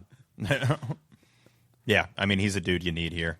Yeah. And if you're going to have a different version of this team next year, he would fit in with that team too. Yeah. I think the only reason you move him is if you're worried he's not going to stay healthy. I think that would be the one thing. But the way he's moving at first base, man, I forget he's 34 sometimes watching him out there. Yeah, that's so old, dude. 34. Age. In baseball, man, it is. 34, man. I mean, I had How people many- tell me we couldn't, including Hein, tell me we couldn't trade Justin Turner, who was 37 when that happened. Yeah, he was like 50 when he came here. To be fair, when he landed on that bag, what was it, a day after the trade deadline in Seattle, he was dead. He never furious. recovered. It was So over. mad. He had no chance. The ankle never came back after that. I'm not looking to move WC-40, but if there's a juicy package out there, I would suckle on it for sure. He's the piece. If you're a team that's on trying to make the move to win it, he's the guy. That's the kind of piece you go and get. It's the dude in his mid-30s who's had some moments in overpaid October. Yeah, because he's going to be, and he's an underappreciated bat. He was over the offseason. People didn't give him credit for what he could be. He's been exactly what all the people that were high on him have been. He's on a 30-homer pace. Everything underneath the hood, he's one of the better right-handed bats in the sport. Expected WOBA, he's top 5 right now. If regardless of what Red Sox game you watch this year, I come away from it that guy wants to win. That guy right there wants to win right now and wants to lift the trophy. There's not a lot of other dudes I'd say that about, but he is one. Yeah. One of the few guys built for the ballpark as well. Sure. Yeah. I wanted to look at the league Second. stats going back to Jarren Duran's hot streak starting. I think it's May 16th is when he started to get hot. And I was like, oh man, where does Jarren Duran rank in the MLB as far as OPS since he started to get hot? And he's not even the hottest player on the Red Sox. That's Willson Contreras. Mm-hmm. He's been so consistently good that I don't look at it as man, Willson Contreras has been so hot the last couple weeks. It's just that's just what he does. Very funny. He's 9th percentile squared up. So that's maybe Durbin needs to stop squaring the fucking ball up so much. Contreras Too much entered squaring. today. What was it? 10-game hitting streak. Did he get a hit today? I can't remember. Yeah, he did. So he has an 11-game hitting streak, and 2 days ago or yesterday he reached 10 years of service time. They made a pretty big deal out of that overall. But it was kind of cool to see Chad Tracy have that moment talking to the entire group. I don't think we've ever seen video of that before. No. You know, we used to get the core videos all the time, but obviously once shit changed and there's been really no reason to do anything like that. All right, like, you talk in front of the group about what it means to put 10 years in the big leagues. Willson Contreras is the example, like, not a Hall of Fame player, very good player, but, you know, no one who's going to get Hall of Fame votes, but just grinded and has stuck around in the game and played in a few different places and went from being a catcher to a first baseman. Like, he's evolved with the game. Tracy did do the Breslow, mixed in a couple swears. Like I then know went back to freaking. I was like, yeah, pick one way, Trace. You know what? You've Pick been one playing way. in this fucking league for a long time, and like that's why we're honoring you. And the way you play, I just fucking love it, and like we all do. So shout out to you. The video was cool. We haven't gotten a lot of those moments this year, so even though when they did like the highlights and all that, it's really basically none of it's from here, and he acknowledged that. That's neat to hear from him of how he feels about his teammates, even though he's only known him for 4 months. He's like, I feel like you guys are my family and everything. That's credit to him though. Like he makes it the family vibe and like the win for this team kind of vibe. I just want to see that from more dudes on this roster. He makes you have his back, whether you want to. Basically, or not. essentially, he's like, we're family, and you can't say anything about it. It's more of that, but I'll take it. It's like your crazy uncle who gets in fights at the bar, but you're like, all right, like I got to ride for him. He's like, here. you got me, right? It's like, dog, I don't want to get in these fights anymore. Like, you do this every time we go out. I kind of hate this. There is a reality, though. It was going into 23 when they were discussing going after him. Contreras said he thought he was coming to Boston. Like, there is a world where he spent this contract here. Would have helped last year for sure. Oh, yeah. Yeah. Honestly, that team would have been unbelievable, and I think Devers is still here because he would have just had a guy who talked to him. Yeah. Like, it would have been them two and Bregman in the middle there. 2, 3, 4 in some order. Probably exactly Bregman, Devers, 40. Would have been nice. Would have been real nice. But alas, wasn't meant to be. No. I'm worried there are going to start to be Red Sox fans who view that as like greedy. Like 3 guys who just are like, okay. You know what I mean? Like, we've seen What do you better. mean greedy? Like, how are you going to have that kind of? You're paying Willson. What's his money? Like 25. Bregman's 30. Devers is 30. Like, how are you supposed to have that much in the organization? It's like that's just kind of how it used to be always.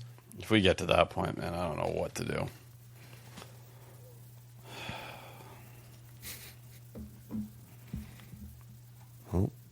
Weissert sucks. Yeah, Greg, man, I don't know. Glue Greg. You want the dirty inning stats here? Ugh. Yeah, the 352 runners. 50%. Yep, I got it all.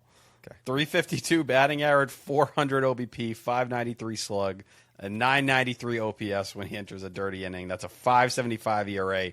Keep in mind, these runners, that does not include the inherited ones. Those are just the other runs coming around. Yes. But in terms of inherited runners, 13 to 22 on the year. And it happened in the first game. Like, it gets forgotten because of the way that game went at the end. It's like, no, he also shit the bed on Tuesday as well. Wouldn't it be 12 of 21 if my math is right? Because I think he came in with 9 of 18, and only 3 of those guys were inherited because the other one was created by him, right? If my math is It could is be. good. It could. I might have been wrong. Either way, it sucks. like I I'm think it's perfect. like almost 60% of the inherited runners he allows to score. It's just so bad. It's the most both anyone's inherited and the most anyone's allowed to score in the whole league. Whatever Would you the have put numbers Slayton are. in there? Would that have been your response in that moment? And you say fuck it and you hope for the best? Couldn't have been worse than that. It's hard. Like, I feel for Tracy because I know some people were like, oh, just, go Slayton there. I was like, well, you have 3 more innings to get through here. It's the dirty inning Weissert stuff is just like, what are we doing? There's He some just stuff can't as be put in fans that where we just spot. constantly say stuff over and over again. And we're like, are they fucking stupid? This is the top one where I'm like, are you stupid? Like, it never works. It never works when you bring him in there. And it's the same exact years. thing on his face. He's got that dumb look on his face every single time walking off the mound like, I didn't see this coming. Well, we all did. We all knew this was going to happen. And the way it happens, too, it's always annoying. He comes in, He goes 0-2 on Yaz immediately. Good pitches. And it's like, oh, okay, God, now I'm thinking like Lou. Let's get a strikeout. Let's get a ground ball. Let's be out of this. Like, why not? I can give him another chance. Who knows? He gets a foul ball, and then it's 4 straight balls that are not even remotely close to the plate. They weren't even like chase pitches. It's like, no, these almost hit Yaz, almost went to the backstop. Drinkwater even gave him like a like I'm sick of you like wave after the 4th one, which is the right way to look at this, because it's like, dude, understandable. You're coming into some tough situations. I get it. But then it's like at some point you got to figure it out. Acuna, by the way, he's got to be licking his chops. He gets that first pitch low, and I know it was like by accident because his glove came off. But he's tightening his gloves up like, I'm about to hit this thing to Mars. And sure enough, it's over the plate, and boom. It was tough. And just what led up to it. Like, as much as we can bitch about Weissert coming in with bases loaded, no outs. Terrible. Coolum comes in, man. Dude, you threw 10 pitches. Fucking 8 of them were balls. Dom Smith is like, free out. I'm going to give you a free out. Just throw the ball in the zone. I'm putting the bunt down. Could not get the ball in the zone. Like, I don't even know what purpose he serves on the roster. Like, he's in DFA territory for me.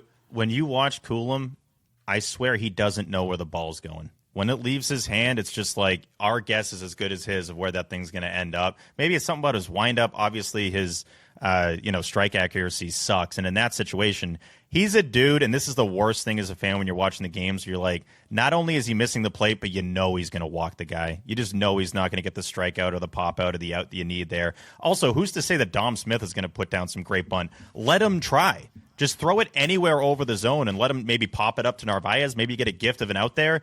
To just hand him first base in that situation is brutal. I immediately went to Discord, the Section 10 Discord, and when it was bases loaded 2-2, I'm like, this game's over. The series is over. Like, there's no – what scenario do they get out of that inning without giving up at least 2 or 3 runs the way this season is going? Just none. Just try something different. He has not worked. There hasn't been a moment where he felt good about it. And I think Eduardo Rivera, man, the things we've seen at AAA, give it to me. He gives you more options, and you can plug Giovanni Moran into that spot, or you can throw in Tyler Samaniego, who's now back in the big leagues. Pick your poison about who's going to come in that spot. But the idea was for him to get through the 6th inning. Then you could go to Weissert in the 7th, Slayton in the 8th, and Chapman in the 9th. That was what they were trying to do. He's been so uncompetitive. I'm over it. Like, I just don't want to watch him pitch because he looks like a dog that is near the end of its life. It does suck that Tracy's reasoning was that he was going to probably have to use everybody, but again, just know the situation. Like, this is not working. It hasn't worked. It isn't working. It's not like it's magically going to work again. Throw Slayton there. Throw anybody else there. I have the Acuna Jr. Grand Slam queued up here, and I have it paused on the point of contact of where the pitch was. If you're a major league hitter, if you were to give a major league hitter a picture of the strike zone, be like, take this pen and make a dot where you think that you would crush a baseball the most. Just like, where do you think if I threw you 100 pitches that you would do the most damage? They would have put it exactly where fucking Greg Weissert threw that pitch to Ronald Acuna Jr. Like, it is perfectly middle, like down a little bit, but like, yeah, it's like center sweet spot cut, down though. Yeah, just fucking murder me. Oh my God, it's bad. It's really bad. Yeah, that's one of those pitches where you see it in real time. Like, you don't even need them. Like once you see the location, the swing, and the finish, and Greg just standing there like an asshole watching it go, like, you don't even need the camera to flip to the monster seats angle. You're just like, how far is this one going to go? And by the way, Fenway was like 90% Braves fans. I don't even care when opposing fans come here. Everyone makes a whole thing out of it. Stats was tweeting about it. It's like, whatever. Opposing fans are going to come here and cheer. I don't care. I don't care. I don't care that it's, like, that opposing fans come here. But the fact that it was a goddamn 90%. That wasn't 90% Braves fans. I mean, there were a lot. And it's noticeable because they do the chop and everything. Yeah. Which I'm like, where do we draw the line of things that are exciting? I don't know. That whole thing is interesting. But, Jerry, it's kind of like a movie, right? Where they're like, no, girl, like, he's not good for you. Don't go back to him, girl. And then she's like, I did it. I went back to him. And it's like, don't go back to dirty inning Greg. Stop.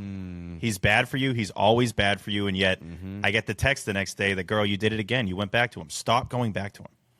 It's not that hard. Can't keep. You know how they say it, though, right? They're like, girl, don't do it. Yeah, they say it like, yeah. They do say it. How do they say it? They're like, girl, you can't be going back to him. Mm-hmm. You know what I'm saying? They say it like that. Yep. Yeah, it reminds me of like James Bond movies. Yep. Do you know who the next James Bond's going to be?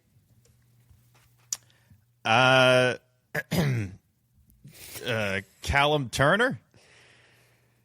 Would you know that Kalshi has Callum Turner 46% to be the next James Bond? Mm-hmm. What about Pete Blackburn? Huh?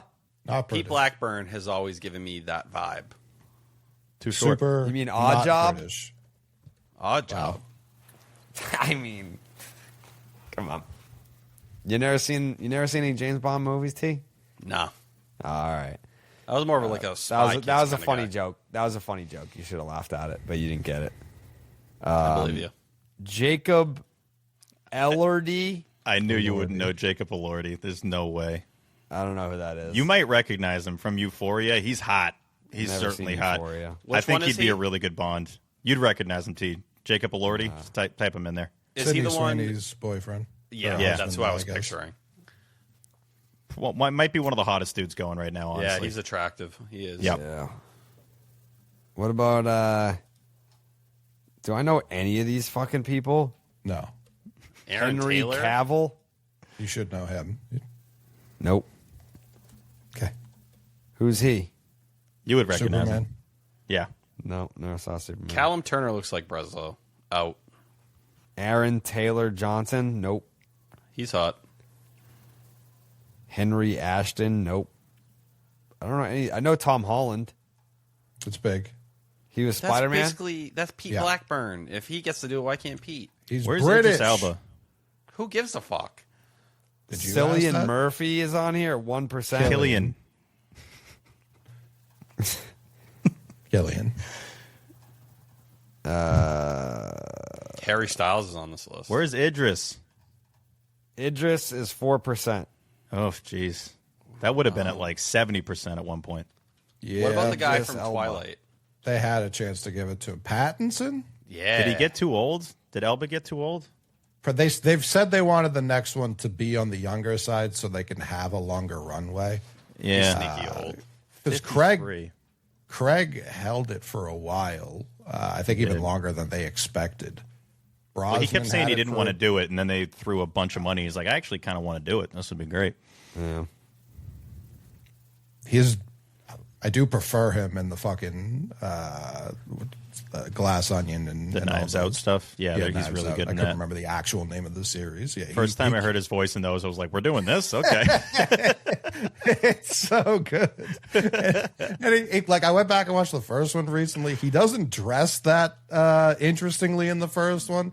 From the moment the second one turns on, he's like, "Who gives a fuck? I'm in a bathtub. I'm doing it all." Just does whatever he wants to do. I think it was like 16 years of Bond. That is quite the stretch. It was a there. while. Almost Yeah. a couple decades. With Craig? Yeah, DC. Yeah. He looks like someone. Daniel Craig. Yeah. He doesn't really need to look like anybody. He's James Bond. Yeah, He's probably my second favorite Bond. you're a Brosnan guy. Oh, yeah. Brosnan think- and Halle Berry. Oof. Yeah. I think everyone's favorite James Bond is just whoever it was when they were, a kid. growing up. Yeah, because like Connery was fine, obviously. Anyone before that, I have no fucking idea. And I know I've seen them, but it's like I have no opinion on these ones. Well, also for us, I know we're old as shit, T, but the GoldenEye video game, I mean, come on. man. Yeah. Yeah. Incredible. Sure. Yeah. The new one, the new game that came out, I think literally yesterday, Looks good. has only great reviews. I'm probably going to download that. Who's Bond in the game? I don't think they. I don't know. It's just like a guy. I don't know if I'm it's sure like someone supposed to be. voices it. Yeah. You have like the Golden Deagle, right? That's what's in that game. Desert Eagle, yeah. Yeah. Yeah. Well, It's like Patrick MW2, Gibson. COD 4. is the voice for it. You can trade on who's the next James Bond on Kalshi. Mm-hmm. Oh, they got a Mick to do it. Love that for us. There you go.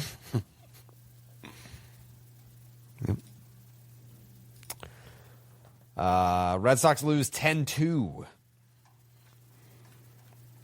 Fucking Greg, man. So bad. Yeah, I don't usually call for people's jobs. Wow. That was a rare Jerry tweet. I haven't seen many of those. Yeah, I was like, so I tweeted, I know that Greg Weissert is besties with a lot of the guys in this roster, but it's time. Enough, man. Like, I fucking had it with Greg. Like, I hate doing it to people that I know are loved in the clubhouse, but it's like, you know, you stick your neck out for people when you're winning, but when you're losing and you suck, it's like, I don't care if you're friends. And you're directly contributing to said losing. Yeah, like, get out of here.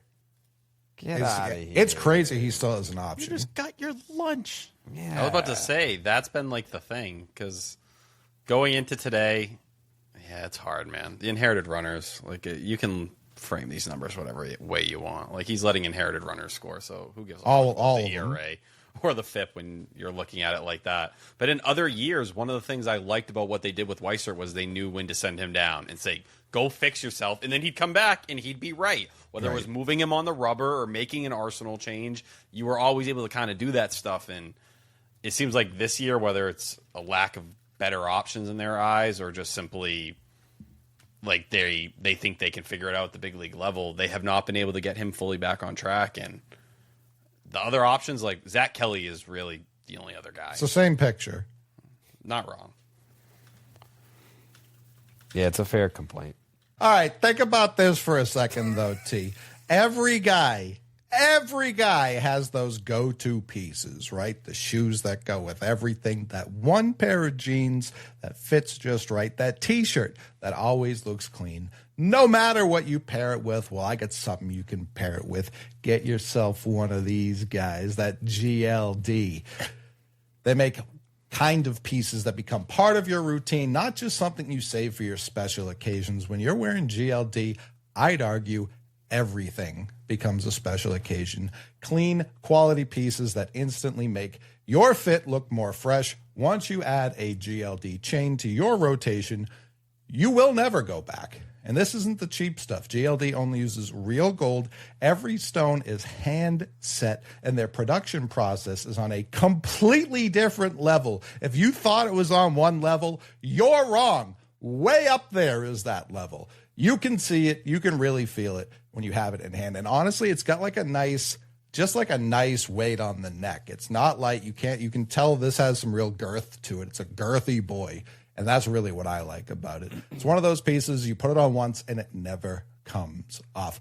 They've got everything: chains, pendants, bracelets, even a nice selection of watches if you're one of those time tellers I keep hearing about. Whether you keep it simple or like a little shine, they've got you covered. And this isn't just hype. They have over 2 million customers and over 50,000 five-star reviews, with GLD being worn by names like Justin Bieber, Malik Neighbors, Micah Parsons, A$AP Rocky, and plenty more. The best part, every single piece is guaranteed for life, not for a few days, not for a few weeks, not for a few seconds, for life. If you want to look, feel, and be your best, or just want to level up any outfit, this is the missing piece you've been sleeping on. Work hard and change the game. For a limited time only, new customers are getting an insane deal. Use code section10 to get 40% off at gld.com. That's 40% off with code section10 at gld.com. After you purchase, they will ask you where you heard about them. Tell them me. Tell them Section 10. Don't lie. Don't lie to these people. Not after all we're doing for you. That'd be crazy. But tell them we sent you. Okay. Do we want to talk about the Roman stuff, T? Do you have the quotes and all that? Yeah, I have the Roman stuff. We also have the Breslow stuff because he spoke quite a bit over the last he's been 48 rounds. hours or let's so. Let's do Roman first. Okay. Yes. Do you want the audio? You want to play that? Yeah, text it to me. Okay, I'm doing it right now. Yeah, because I don't know. I don't think it's going to be a huge story, but I do think that the way it's he worth framed noting that the team and the player don't necessarily seem aligned on this, and Roman is now being.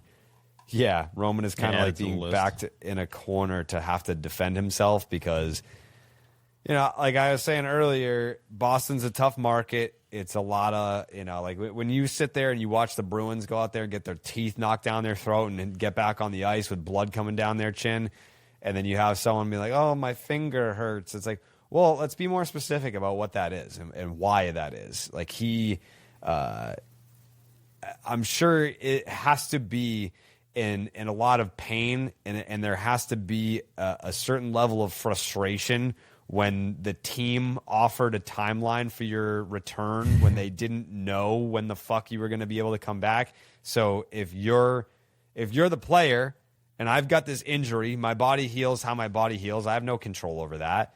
And the team's like, yeah, man, he's going to need the minimum amount of time on that injured list, and he'll be back out there slugging home runs the second he gets back.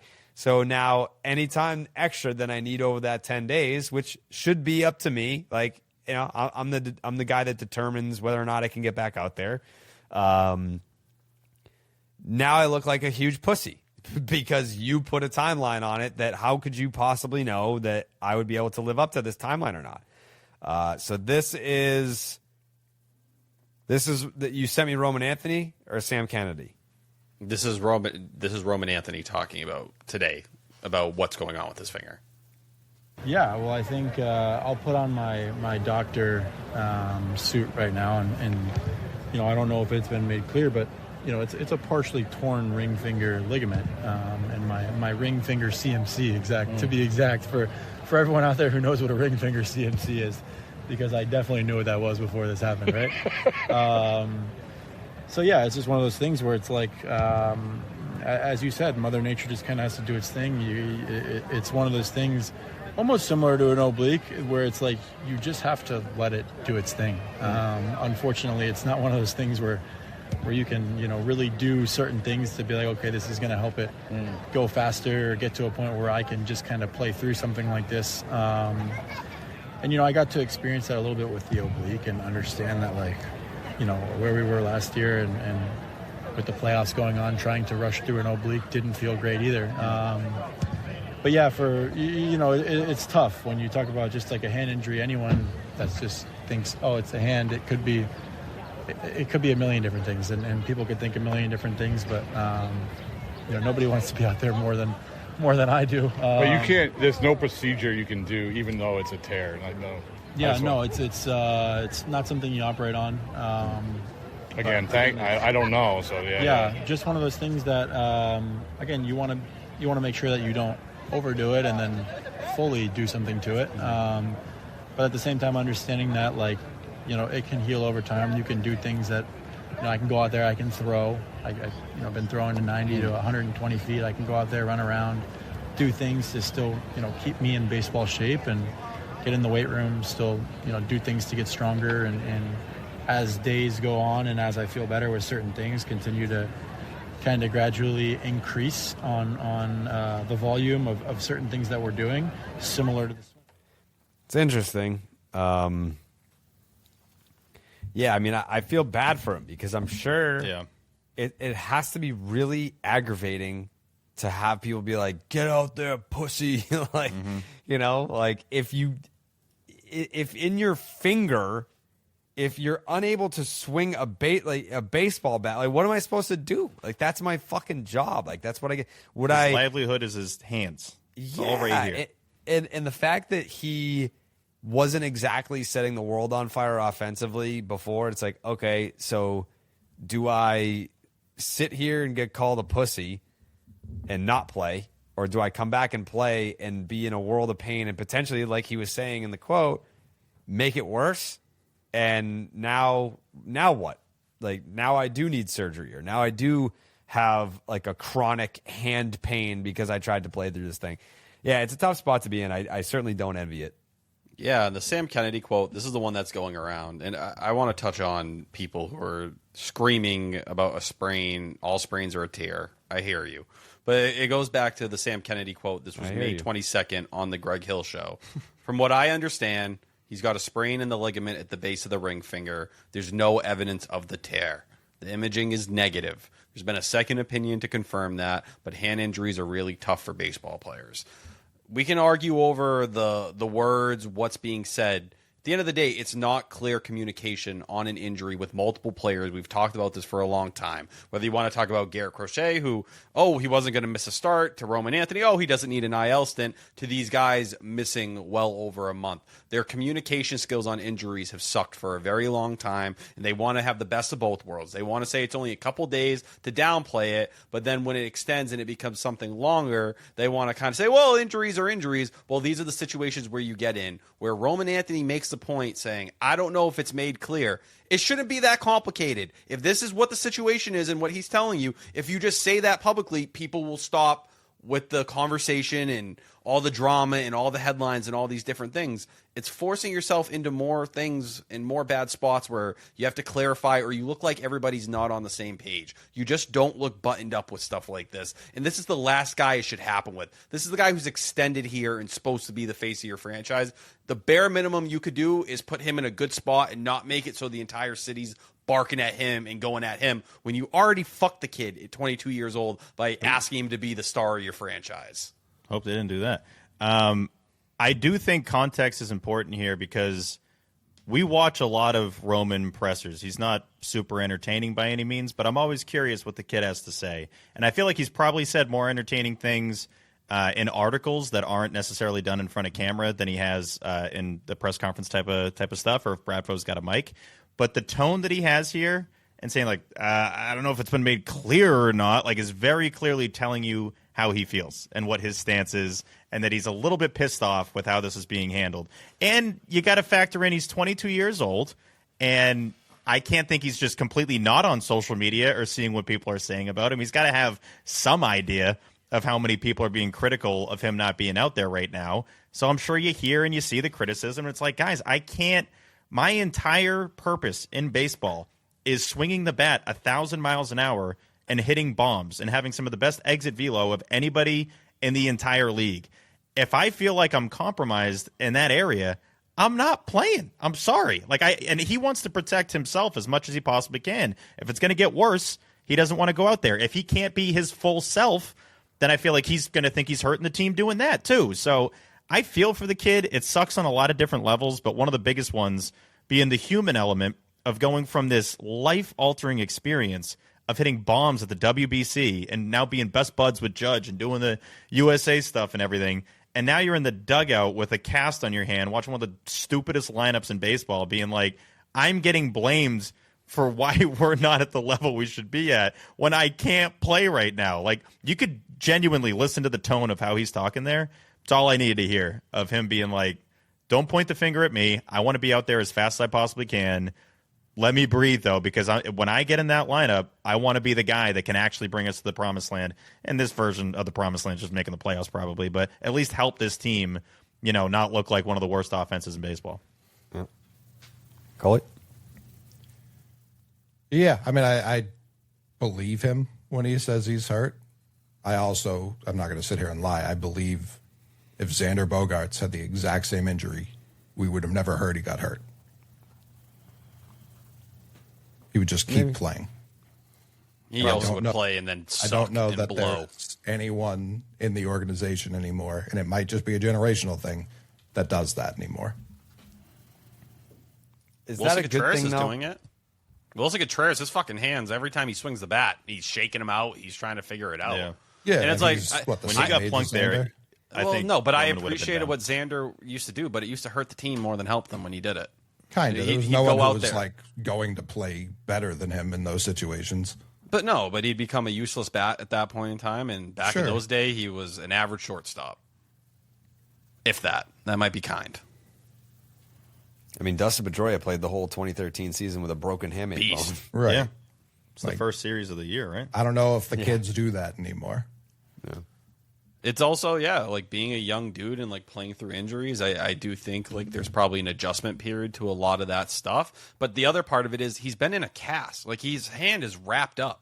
Like even today he took the T work and they're like he still feels pain. Like he's pushing through it. He's trying to get there. But like, man, like these don't feel like small things to kind of go out there and continue to play through. And if you haven't played through injury, like there is probably somewhat of an adjustment factor there for him.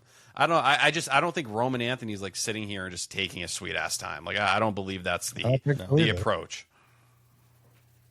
It's one of the most important parts of the body for what his game is.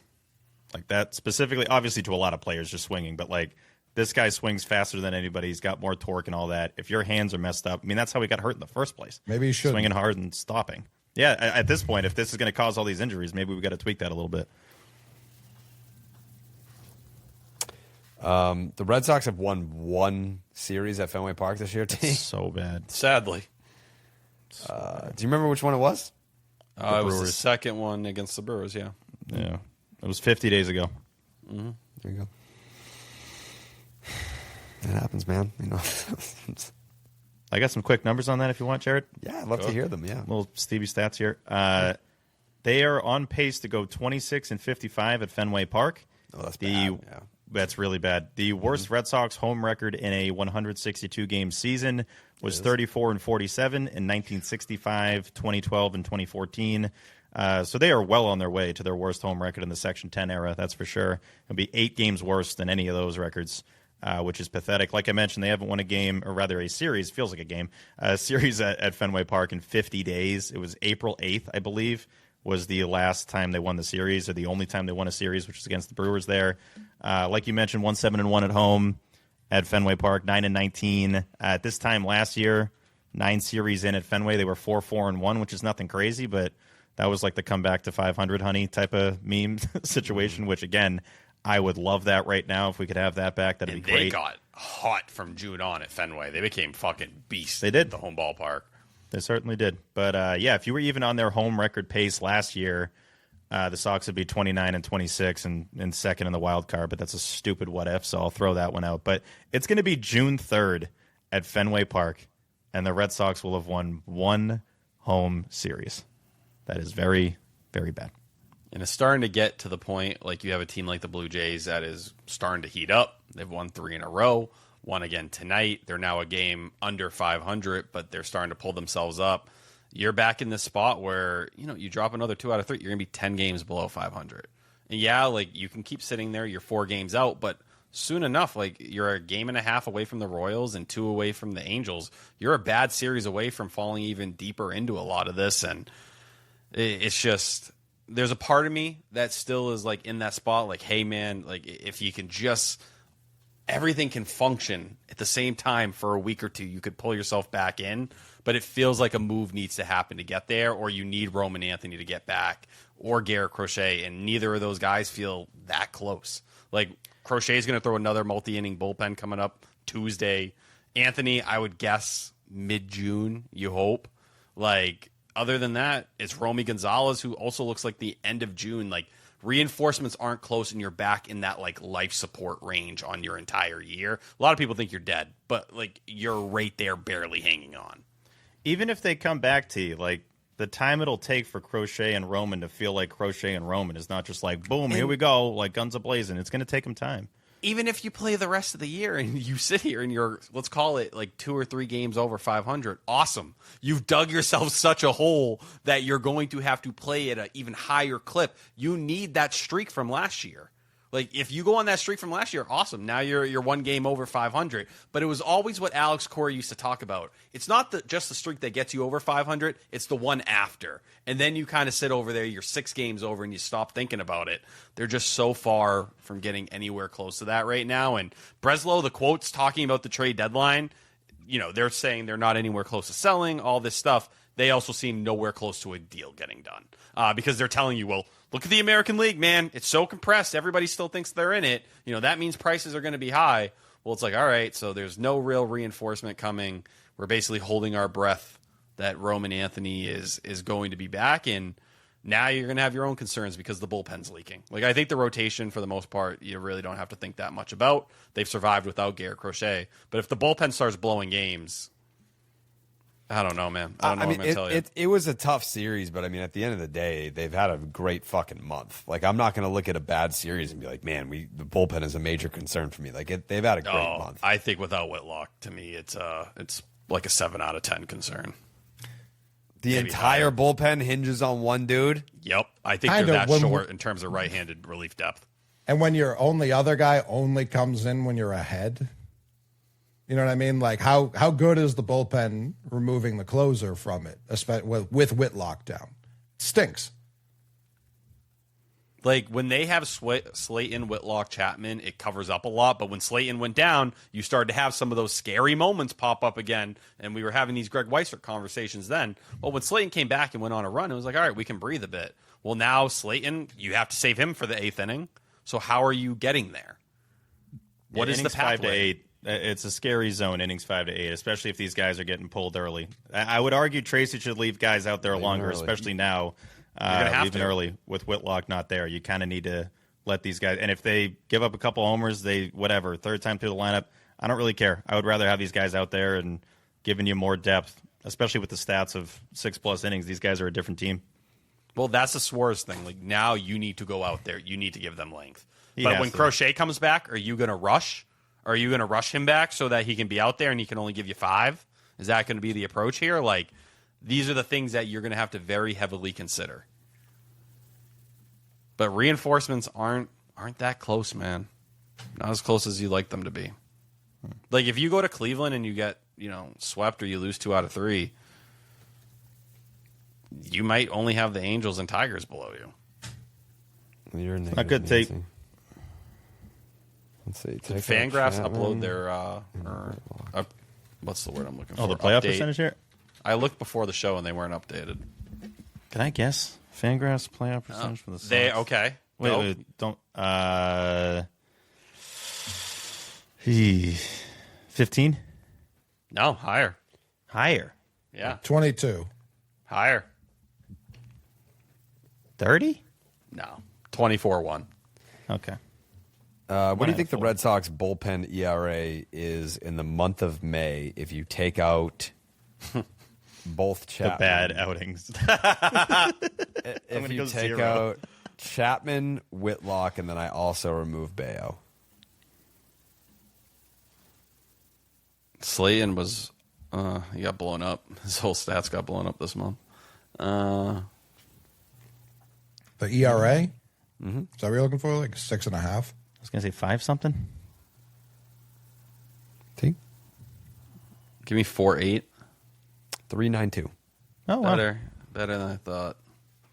Yeah, I'm extremely concerned. I think 3.92 is definitely not third best in baseball territory, but it's not an abomination. And I do think there's certain guys like Samaniego was like his ERA compared to what was underneath the hood was pretty dramatic. It's basically a decent it's stretch basically from a Ryan full run Wilson. higher. Like if you include all the relievers, Chapman, Bayo, Whitlock, if you want to consider them, it goes from a 2.94 to a 3.92. The WHIP goes from 117 to 129. The strikeouts per 9 goes from 9.64 to 9.15. So it's basically, it's one run worse, but like as far as like traffic and strikeouts, pretty similar. Well, I'd also like to know how many of those Weissert runs are starter runs, because that kind of changes his stat a little bit too. Sure. Oh, that's a great take. Yeah, Right? the inherited runners. So those aren't really his, but those are kind of sort of his. They are his.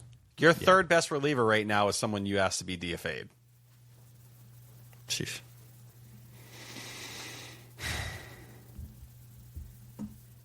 Okay. The Breslow stuff, T?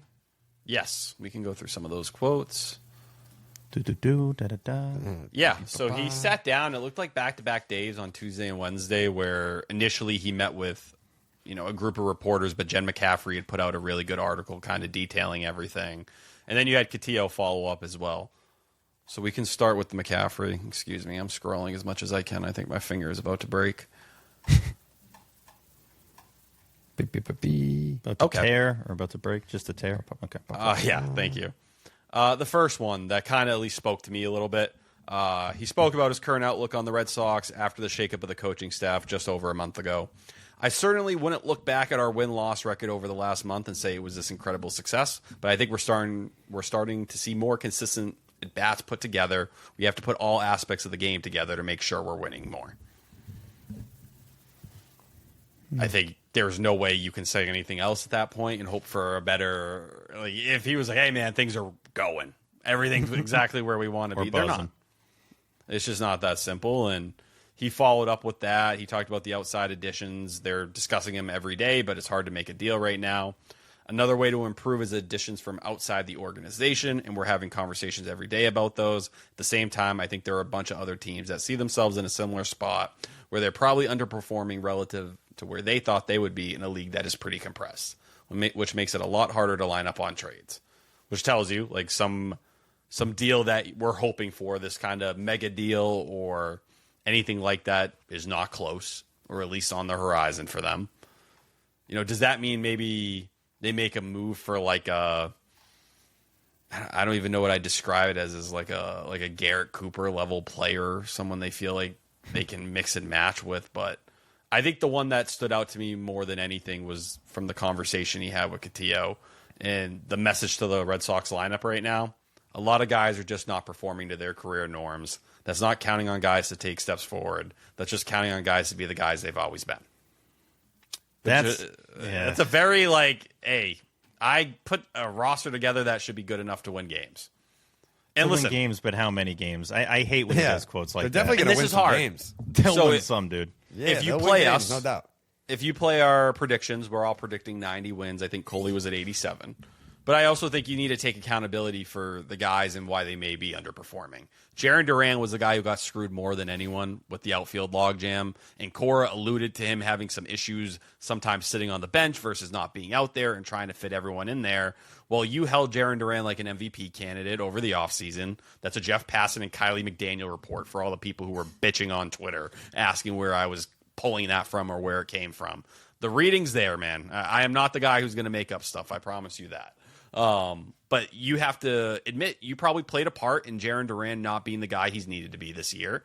You also chose to bet on Trevor Story repeating what he did last summer. No one told you had to go pitching and defense over the offseason. That was a Craig Breslow decision. That was your pivot move. So guess what? When you did that, you elevated the importance of Trevor Story to the roster. That's how you chose to build this team. You could say you didn't believe in him. We can hear the leaks after Cora was fired that there was doubts about him. The way you built the team was as if you had that belief in him. Then you have Caleb Durbin, who was your guy. You went and traded for that guy. Not only does the pieces you gave up look like you messed up that trade horrendously, but you believe this profile was going to play here in Boston, and it didn't. And even the Roman Anthony stuff, if you want to talk about, well, we expected him to be that guy, there was not a single person in the entire world who felt like it was fair to put this kind of pressure on Roman Anthony, and it hasn't worked out. Now, is it true that some of these guys, if they just performed to their career norms, they'd be in a better spot, they'd be in a playoff spot? Sure. But why are they in these positions? How did you get to this place? I think that's where some of the accountability questions start to come into play. Yeah. I mean, we were having the conversation earlier with Maz, if whether or not the Red Sox should let Breslow be the guy at the trade deadline. I feel like it's too late even now to have that conversation. Yeah. It feels like I am going to consistently say I think Craig Breslow's goal, his intent is to buy. I don't think anything that's happened in the last month or so has changed my opinion of that. He can say the team hasn't performed that great and that guys need to play to the back of the baseball card and all that stuff. The situation he's in now, firing Cora, firing the coaching staff, it puts it all on him. And when you're going to go in that presser and say, like, yeah, the goal is the postseason, you still have exactly 2/3 of the season left.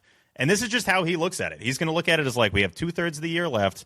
The league mostly blows. We have potentially a preseason Cy Young favorite and an MVP favorite coming back. I'm not going to say favorite, but whatever. A guy that would have been top 10 MVP odds heading into the season coming back.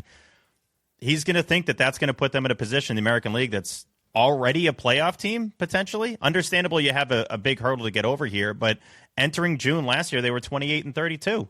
They could be 25-32 entering June this year. It would require a sweep this weekend. Probably not going to happen, but still, I don't think Breslow looks at this team as being that far from what he expected at the start of the year. That's part of the problem, obviously, because clearly, like, what your expectation is and what we've seen out on the field are different, and you need to treat those as different things. I think he kind of hangs on to, but I thought this way, so, like, I think it's going to level out. It's like, don't just have that blind belief that everyone's just going to start, tearing the cover off the ball when it gets warm at Fenway, even though sometimes I have that blind belief.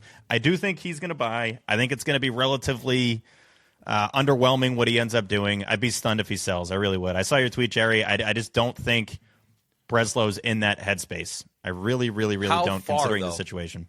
Is it, there has to be like a barometer, like a line where it gets to the point where it's like, all right, this is. Oh, working. Yeah. No, is it 12 games under 500? Like, I got to be honest, with this league, do you think they're going to be far enough out of a wild card spot that they think it's not doable?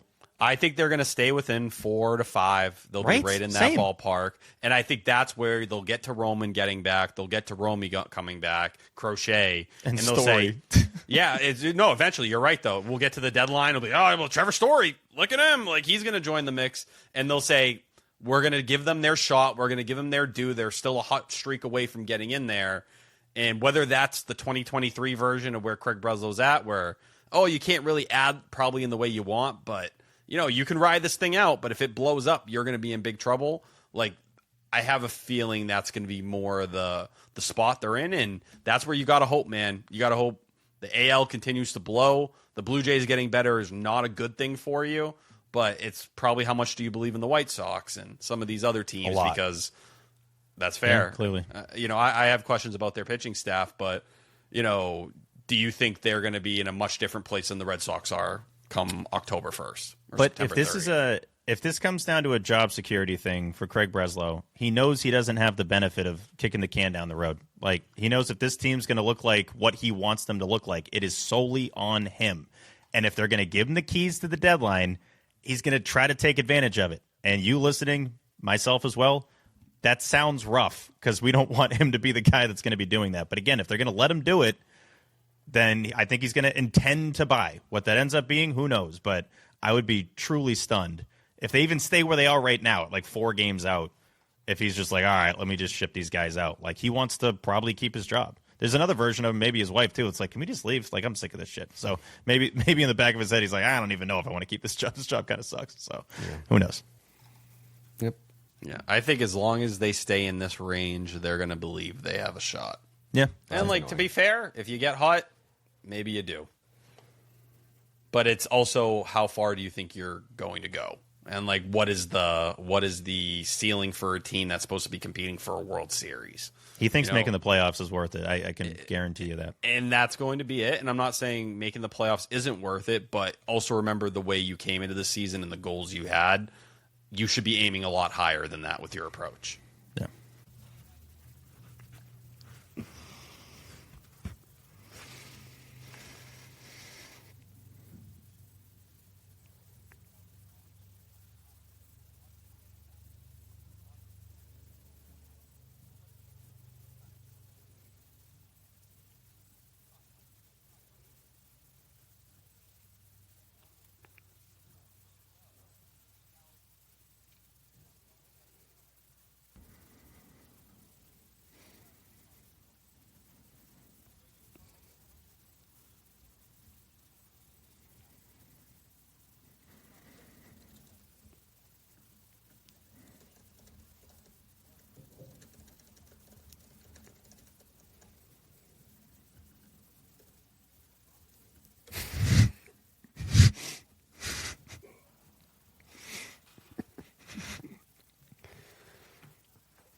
Stop and Shop supermarkets have a major announcement.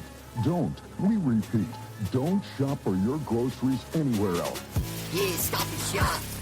Yeah, Stop and Shop. And what's great about these tangerines, look how easy they peel. Just like that. And loaded, loaded with nutritional value. Yeah, Stop and Shop.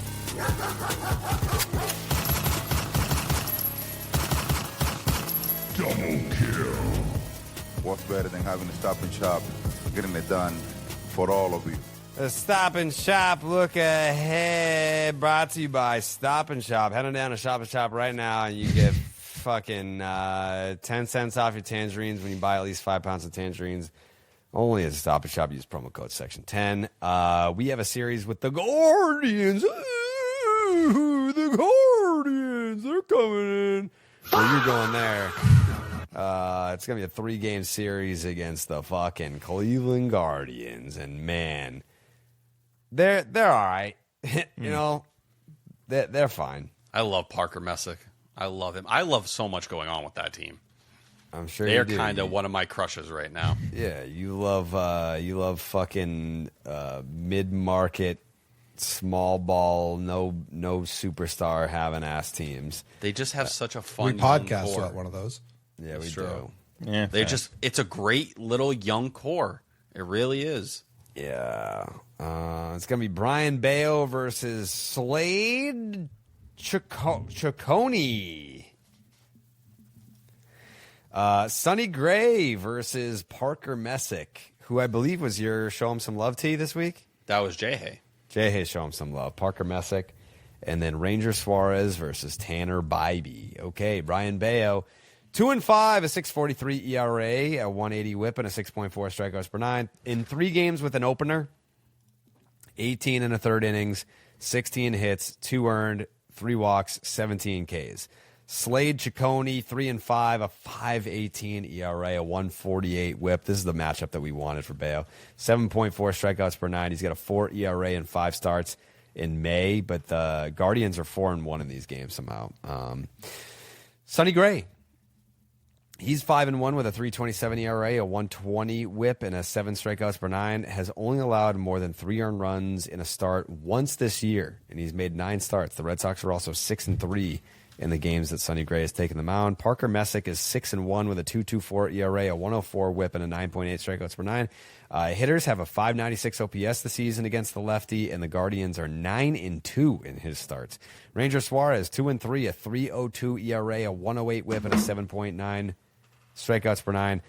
He's allowed 5 earned runs in his last start. He had allowed 5 earned runs total in his previous 7 starts. So hopefully it's a blip on the radar for Ranger. Tanner Bybee, 0-7. 0-7 with a 4.57 ERA, a 1.32 whip, and a 7.9 strikeouts per 9. He's got 7 losses, a 4.57 ERA, but he does have a positive wins above replacement. That doesn't really make a lot of sense. Hopefully the weather does.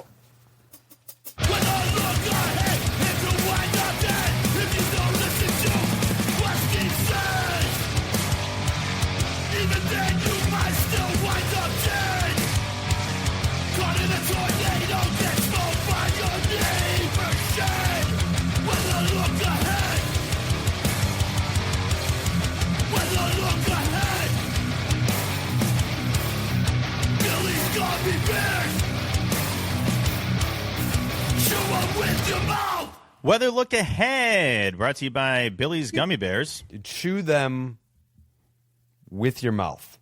You chew them with your mouth. Mm-hmm. The Red Sox head to boring Cleveland for a 3-game set against... It's not bad. Rock and Roll Hall of Fame. Yeah, it's a good time, yeah. Should I update it? Yeah. The Red Sox head to sunny Cleveland for a 3-game set against the Guardians. Game 1, Friday, 7:10 p.m. Eastern, first pitch, 73 degrees, sunny, 0.1% chance of rain, 8-mile-an-hour winds. Game 2, Saturday, 4:10 p.m. Eastern, first pitch, 62 degrees. Nope, sunny again, though, so that's good. 0.1% chance of rain again as well. 18-mile-an-hour winds. That might be quickest wins of the season. Wow. Quickest wins? That's yeah, not sure. right. No, that makes sense. Okay. Fastest wins? Yeah, but quick is fast is quick. You know what I'm saying? The wickedest. The fuck? What the fuck? Whoa, it's over. That's the pod. Got it right there. Man, I forget how aggressive those gunshots are. Like, when you're expecting it, it's like, like I knew it was coming. If you don't know, I thought I was actually getting shot at there. Sure. I feel bad for people that are like in their cars, like, what the fuck is going on? Game 3, Sunday, series finale, 1:40 p.m. Eastern, first pitch, 66 degrees, mostly sunny, 0.1%. No, what? Hey, stop, I know.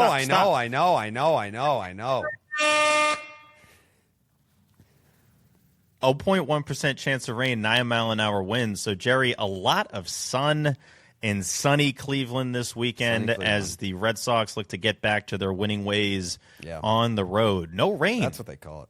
No rain. Thank You God. love to see it. Yep. Yeah. They're a winning team on the road just by one game, but that counts. You better hope that shit don't change, though. I know. That is your weather look ahead. As always, brought to you by Billy's Gummy Bears. You chew them with your mouth. So a 0% chance 0.1. of rain? 0.1. Are you saying that, or is before. that in your report? It's in the report. So, all right. So you're leaving a chance for rain. But it's not going to rain, and that's a Stevie P guarantee. So if it does rain, I might not be on the next show. I'll sue the fuck out of you for $500,000. Okay. All right. I pride myself and think of myself as a man of faith. I'm just saying. Listen, hey, I'll do it. Don't think I won't. Are you saying it's always about the money, Jerry? I mean, it seems like it might be. It's not always about the money, Spider-Man. It's about the Mets, baby. Love the Mets. All right, baby, let's go. Get a home run, baby. Love the Mets. Let's go, Mets. Tink. Mm-hmm. Don't make me do it, Steve. Don't do it. Don't make me do it. Yeah, Stevie P guaranteed. No rain. Okay. Sunny Cleveland. That's what they call it. All right. Prediction time. How about Steven? Yeah, the Guardians are coming off of an off day and getting swept by those pesky Nationals. Watch out for the Nats, dude. They're playing some good ball. The Guards have lost 4 of their last 5, and if that sounds familiar, folks, the Red Sox have lost 4 of their last 5, so a couple crap teams going at it in sunny Cleveland this weekend. Both of them in the middle of the pack, OBP and a couple other stats. Obviously, the Red Sox don't hit home runs. The Sox are last in home runs at home, but they're 20th in home runs on the road. So that's not a top 20 road home run team, the Boston Red Sox. And Progressive is kind of league average for homers, maybe a little above, so maybe a couple ding-dongs this weekend. That'd be nice. Give me the Red Sox winning 1 out of 3. I feel like it's a rubber match, though. I do feel like it's a rubber match Sunday, and it comes down to can Ranger go 6+. And He's yet to do it this month. It is the last day of the month on Sunday, and we are going to be having a fun time having some moons. So I'm hoping I'm wrong. I would love 2 out of 3 with the Ranger W on Sunday. Yeah, Urban But I'm Wild. saying 1. In case anyone skipped the ad reads, Urban Wild, Sunday, be there, Section 10, Blue Free Moon, moons. Chucktown, Free Moons, Bowling, tea, merch table, be there. We're going to have to do a full court press on social because I feel like we haven't really promoted it that much. But full court press coming up. Full court press on social. We want everybody there. I want to be fucking bowling with everybody, fucking drinking blue moons because it's going to be a blue moon. What else are we going to be doing, T? We're going to be kissing each other. Us. Is that on the graphic? I don't know if we confirmed No. that yet. I don't think we put that on the graphic yet. Watch the guys make out during the game. I want to be with the people. I just want to talk some ball. I want to work through some of our issues with this team and find some solutions because I'm certainly not finding them myself. Okay. Do you have a prediction? Yeah. I actually don't hate the pitching side for the Red Sox in this series. Well, actually, I kind of do. You're going to have Bayo following San Diego in that first game, but I think the Parker Messick game, you're not getting anything there. Ranger Suarez in that last game does feel like a win. Brian Rocchio, he just taunts me, and I think it's so cool that he's rocking like an 800 OPS on the season at this point. Bazana's going to hit a ball that's probably 800 miles beyond the ballpark off of someone, and it's going to be electric. Give me... And the Guardians have played really good baseball this month. They've basically doubled their loss total and been rocking with a bunch of wins. So give me 2 out of 3 for the Guardians. The Red Sox find a way to steal that last game. I was going to say 2 out of 3 for the Sox, 2 out of 3 for the Guardians. Okay. You know what? No, give me 2 out of 3 for the Sox. Fuck it. We need positive. All right. Coley? I mean, in Craig's ideal scenario, he built like what the Guardians actually do. They just do it. I've always done it, so they're used to it and know how to do it. And for that reason, I'm taking the Guards in 3. Wow, a clean sweep, Steven? Yeah, I was wrong. They lost 2 out of 3 of the Nationals. Just want to make sure I cleared that up. But still, watch out for the Nats. Okay. All right, so the Guards are sweeping, you say, Coley? That's what I fear, yeah. Okay. 17-9 this month. So they've lost 3 of their last 5. Yeah, whatever. Scratch all the stuff that I started with. Jesus Christ, Steve. Whatever, dude.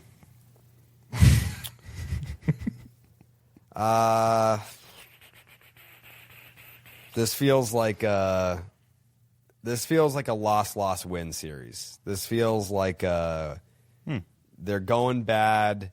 They're going to continue to go bad, but they don't want us to have a bad time on Sunday at the Blue Moon event at Urban Wild. I feel like they are like, you know what? We can't lose for the boys tonight. Not today.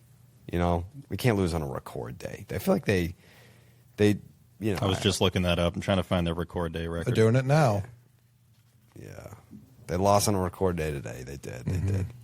Mm-hmm. But yeah, this reeks of a loss win series. So I'm going to go 1 out of 3 for the Sox in that order. Okay. Coley, do you have a final thought by any chance? Are there any final thoughts to be had about the Sox? Mm-hmm.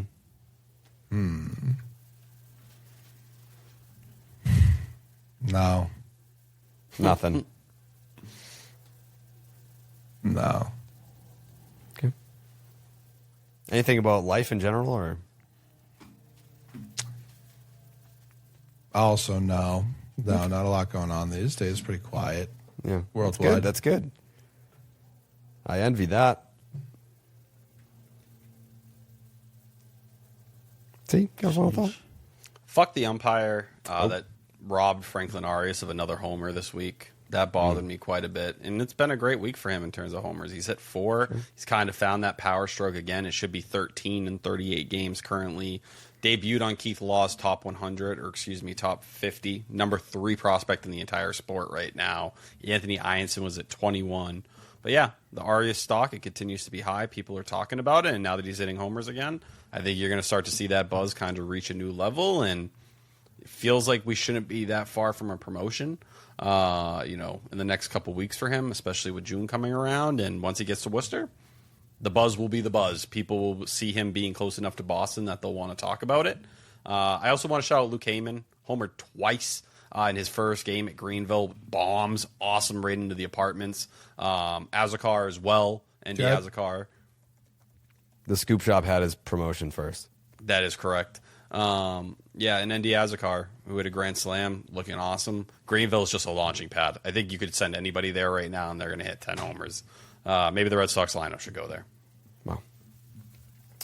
How about you, Steven? Just a little update here. Sox are 1-5 in their last 6 Section 10 recording days, which kind of feels about right. I feel like we've been coming into a lot of these like yuck.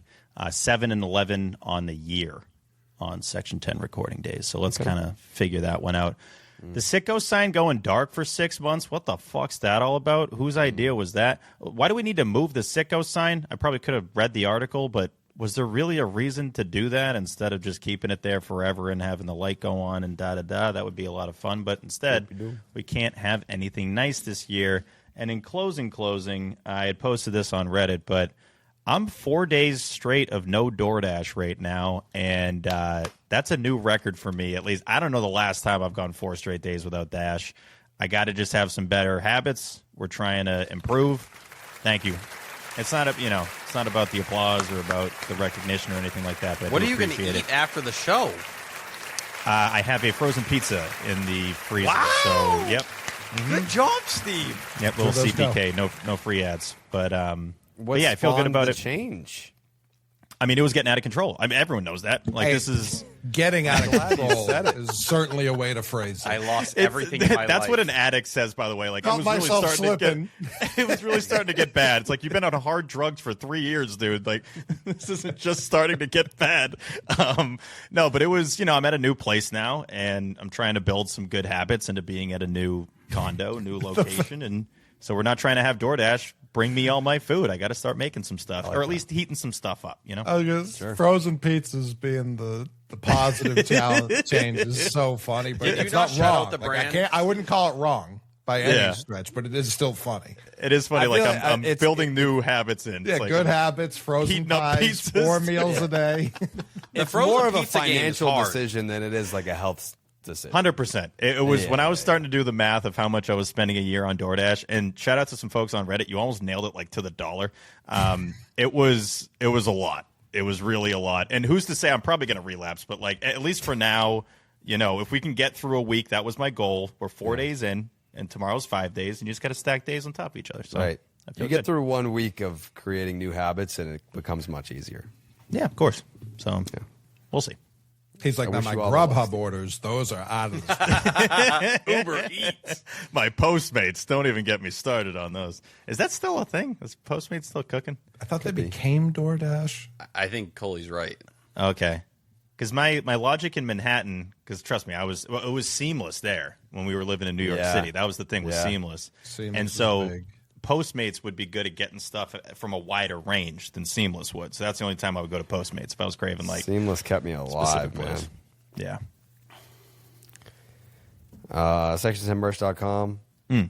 Patreon.com/Section10 podcast. We got a Clean 40 coming up tomorrow. Yeah, Clean 40 tomorrow. Yeah. See? Some great articles put out this week. Coley had a piece on Royce Lewis. That was a fucking awesome read.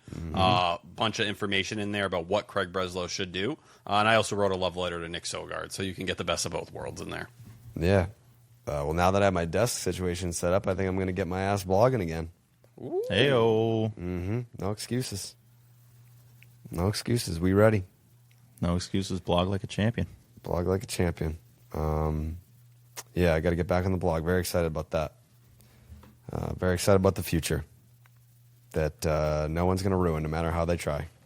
Very excited about the future. Okay. Thank you guys so much for listening and watching. We'll see you guys on Sunday. Hell yeah. We'll see you on Sunday. It'll be a very exciting time. And hopefully the Red Sox play some half-decent baseball so we can talk about it. I would love to talk about winning baseball. Oh, I would love it. Man, it would make me happy.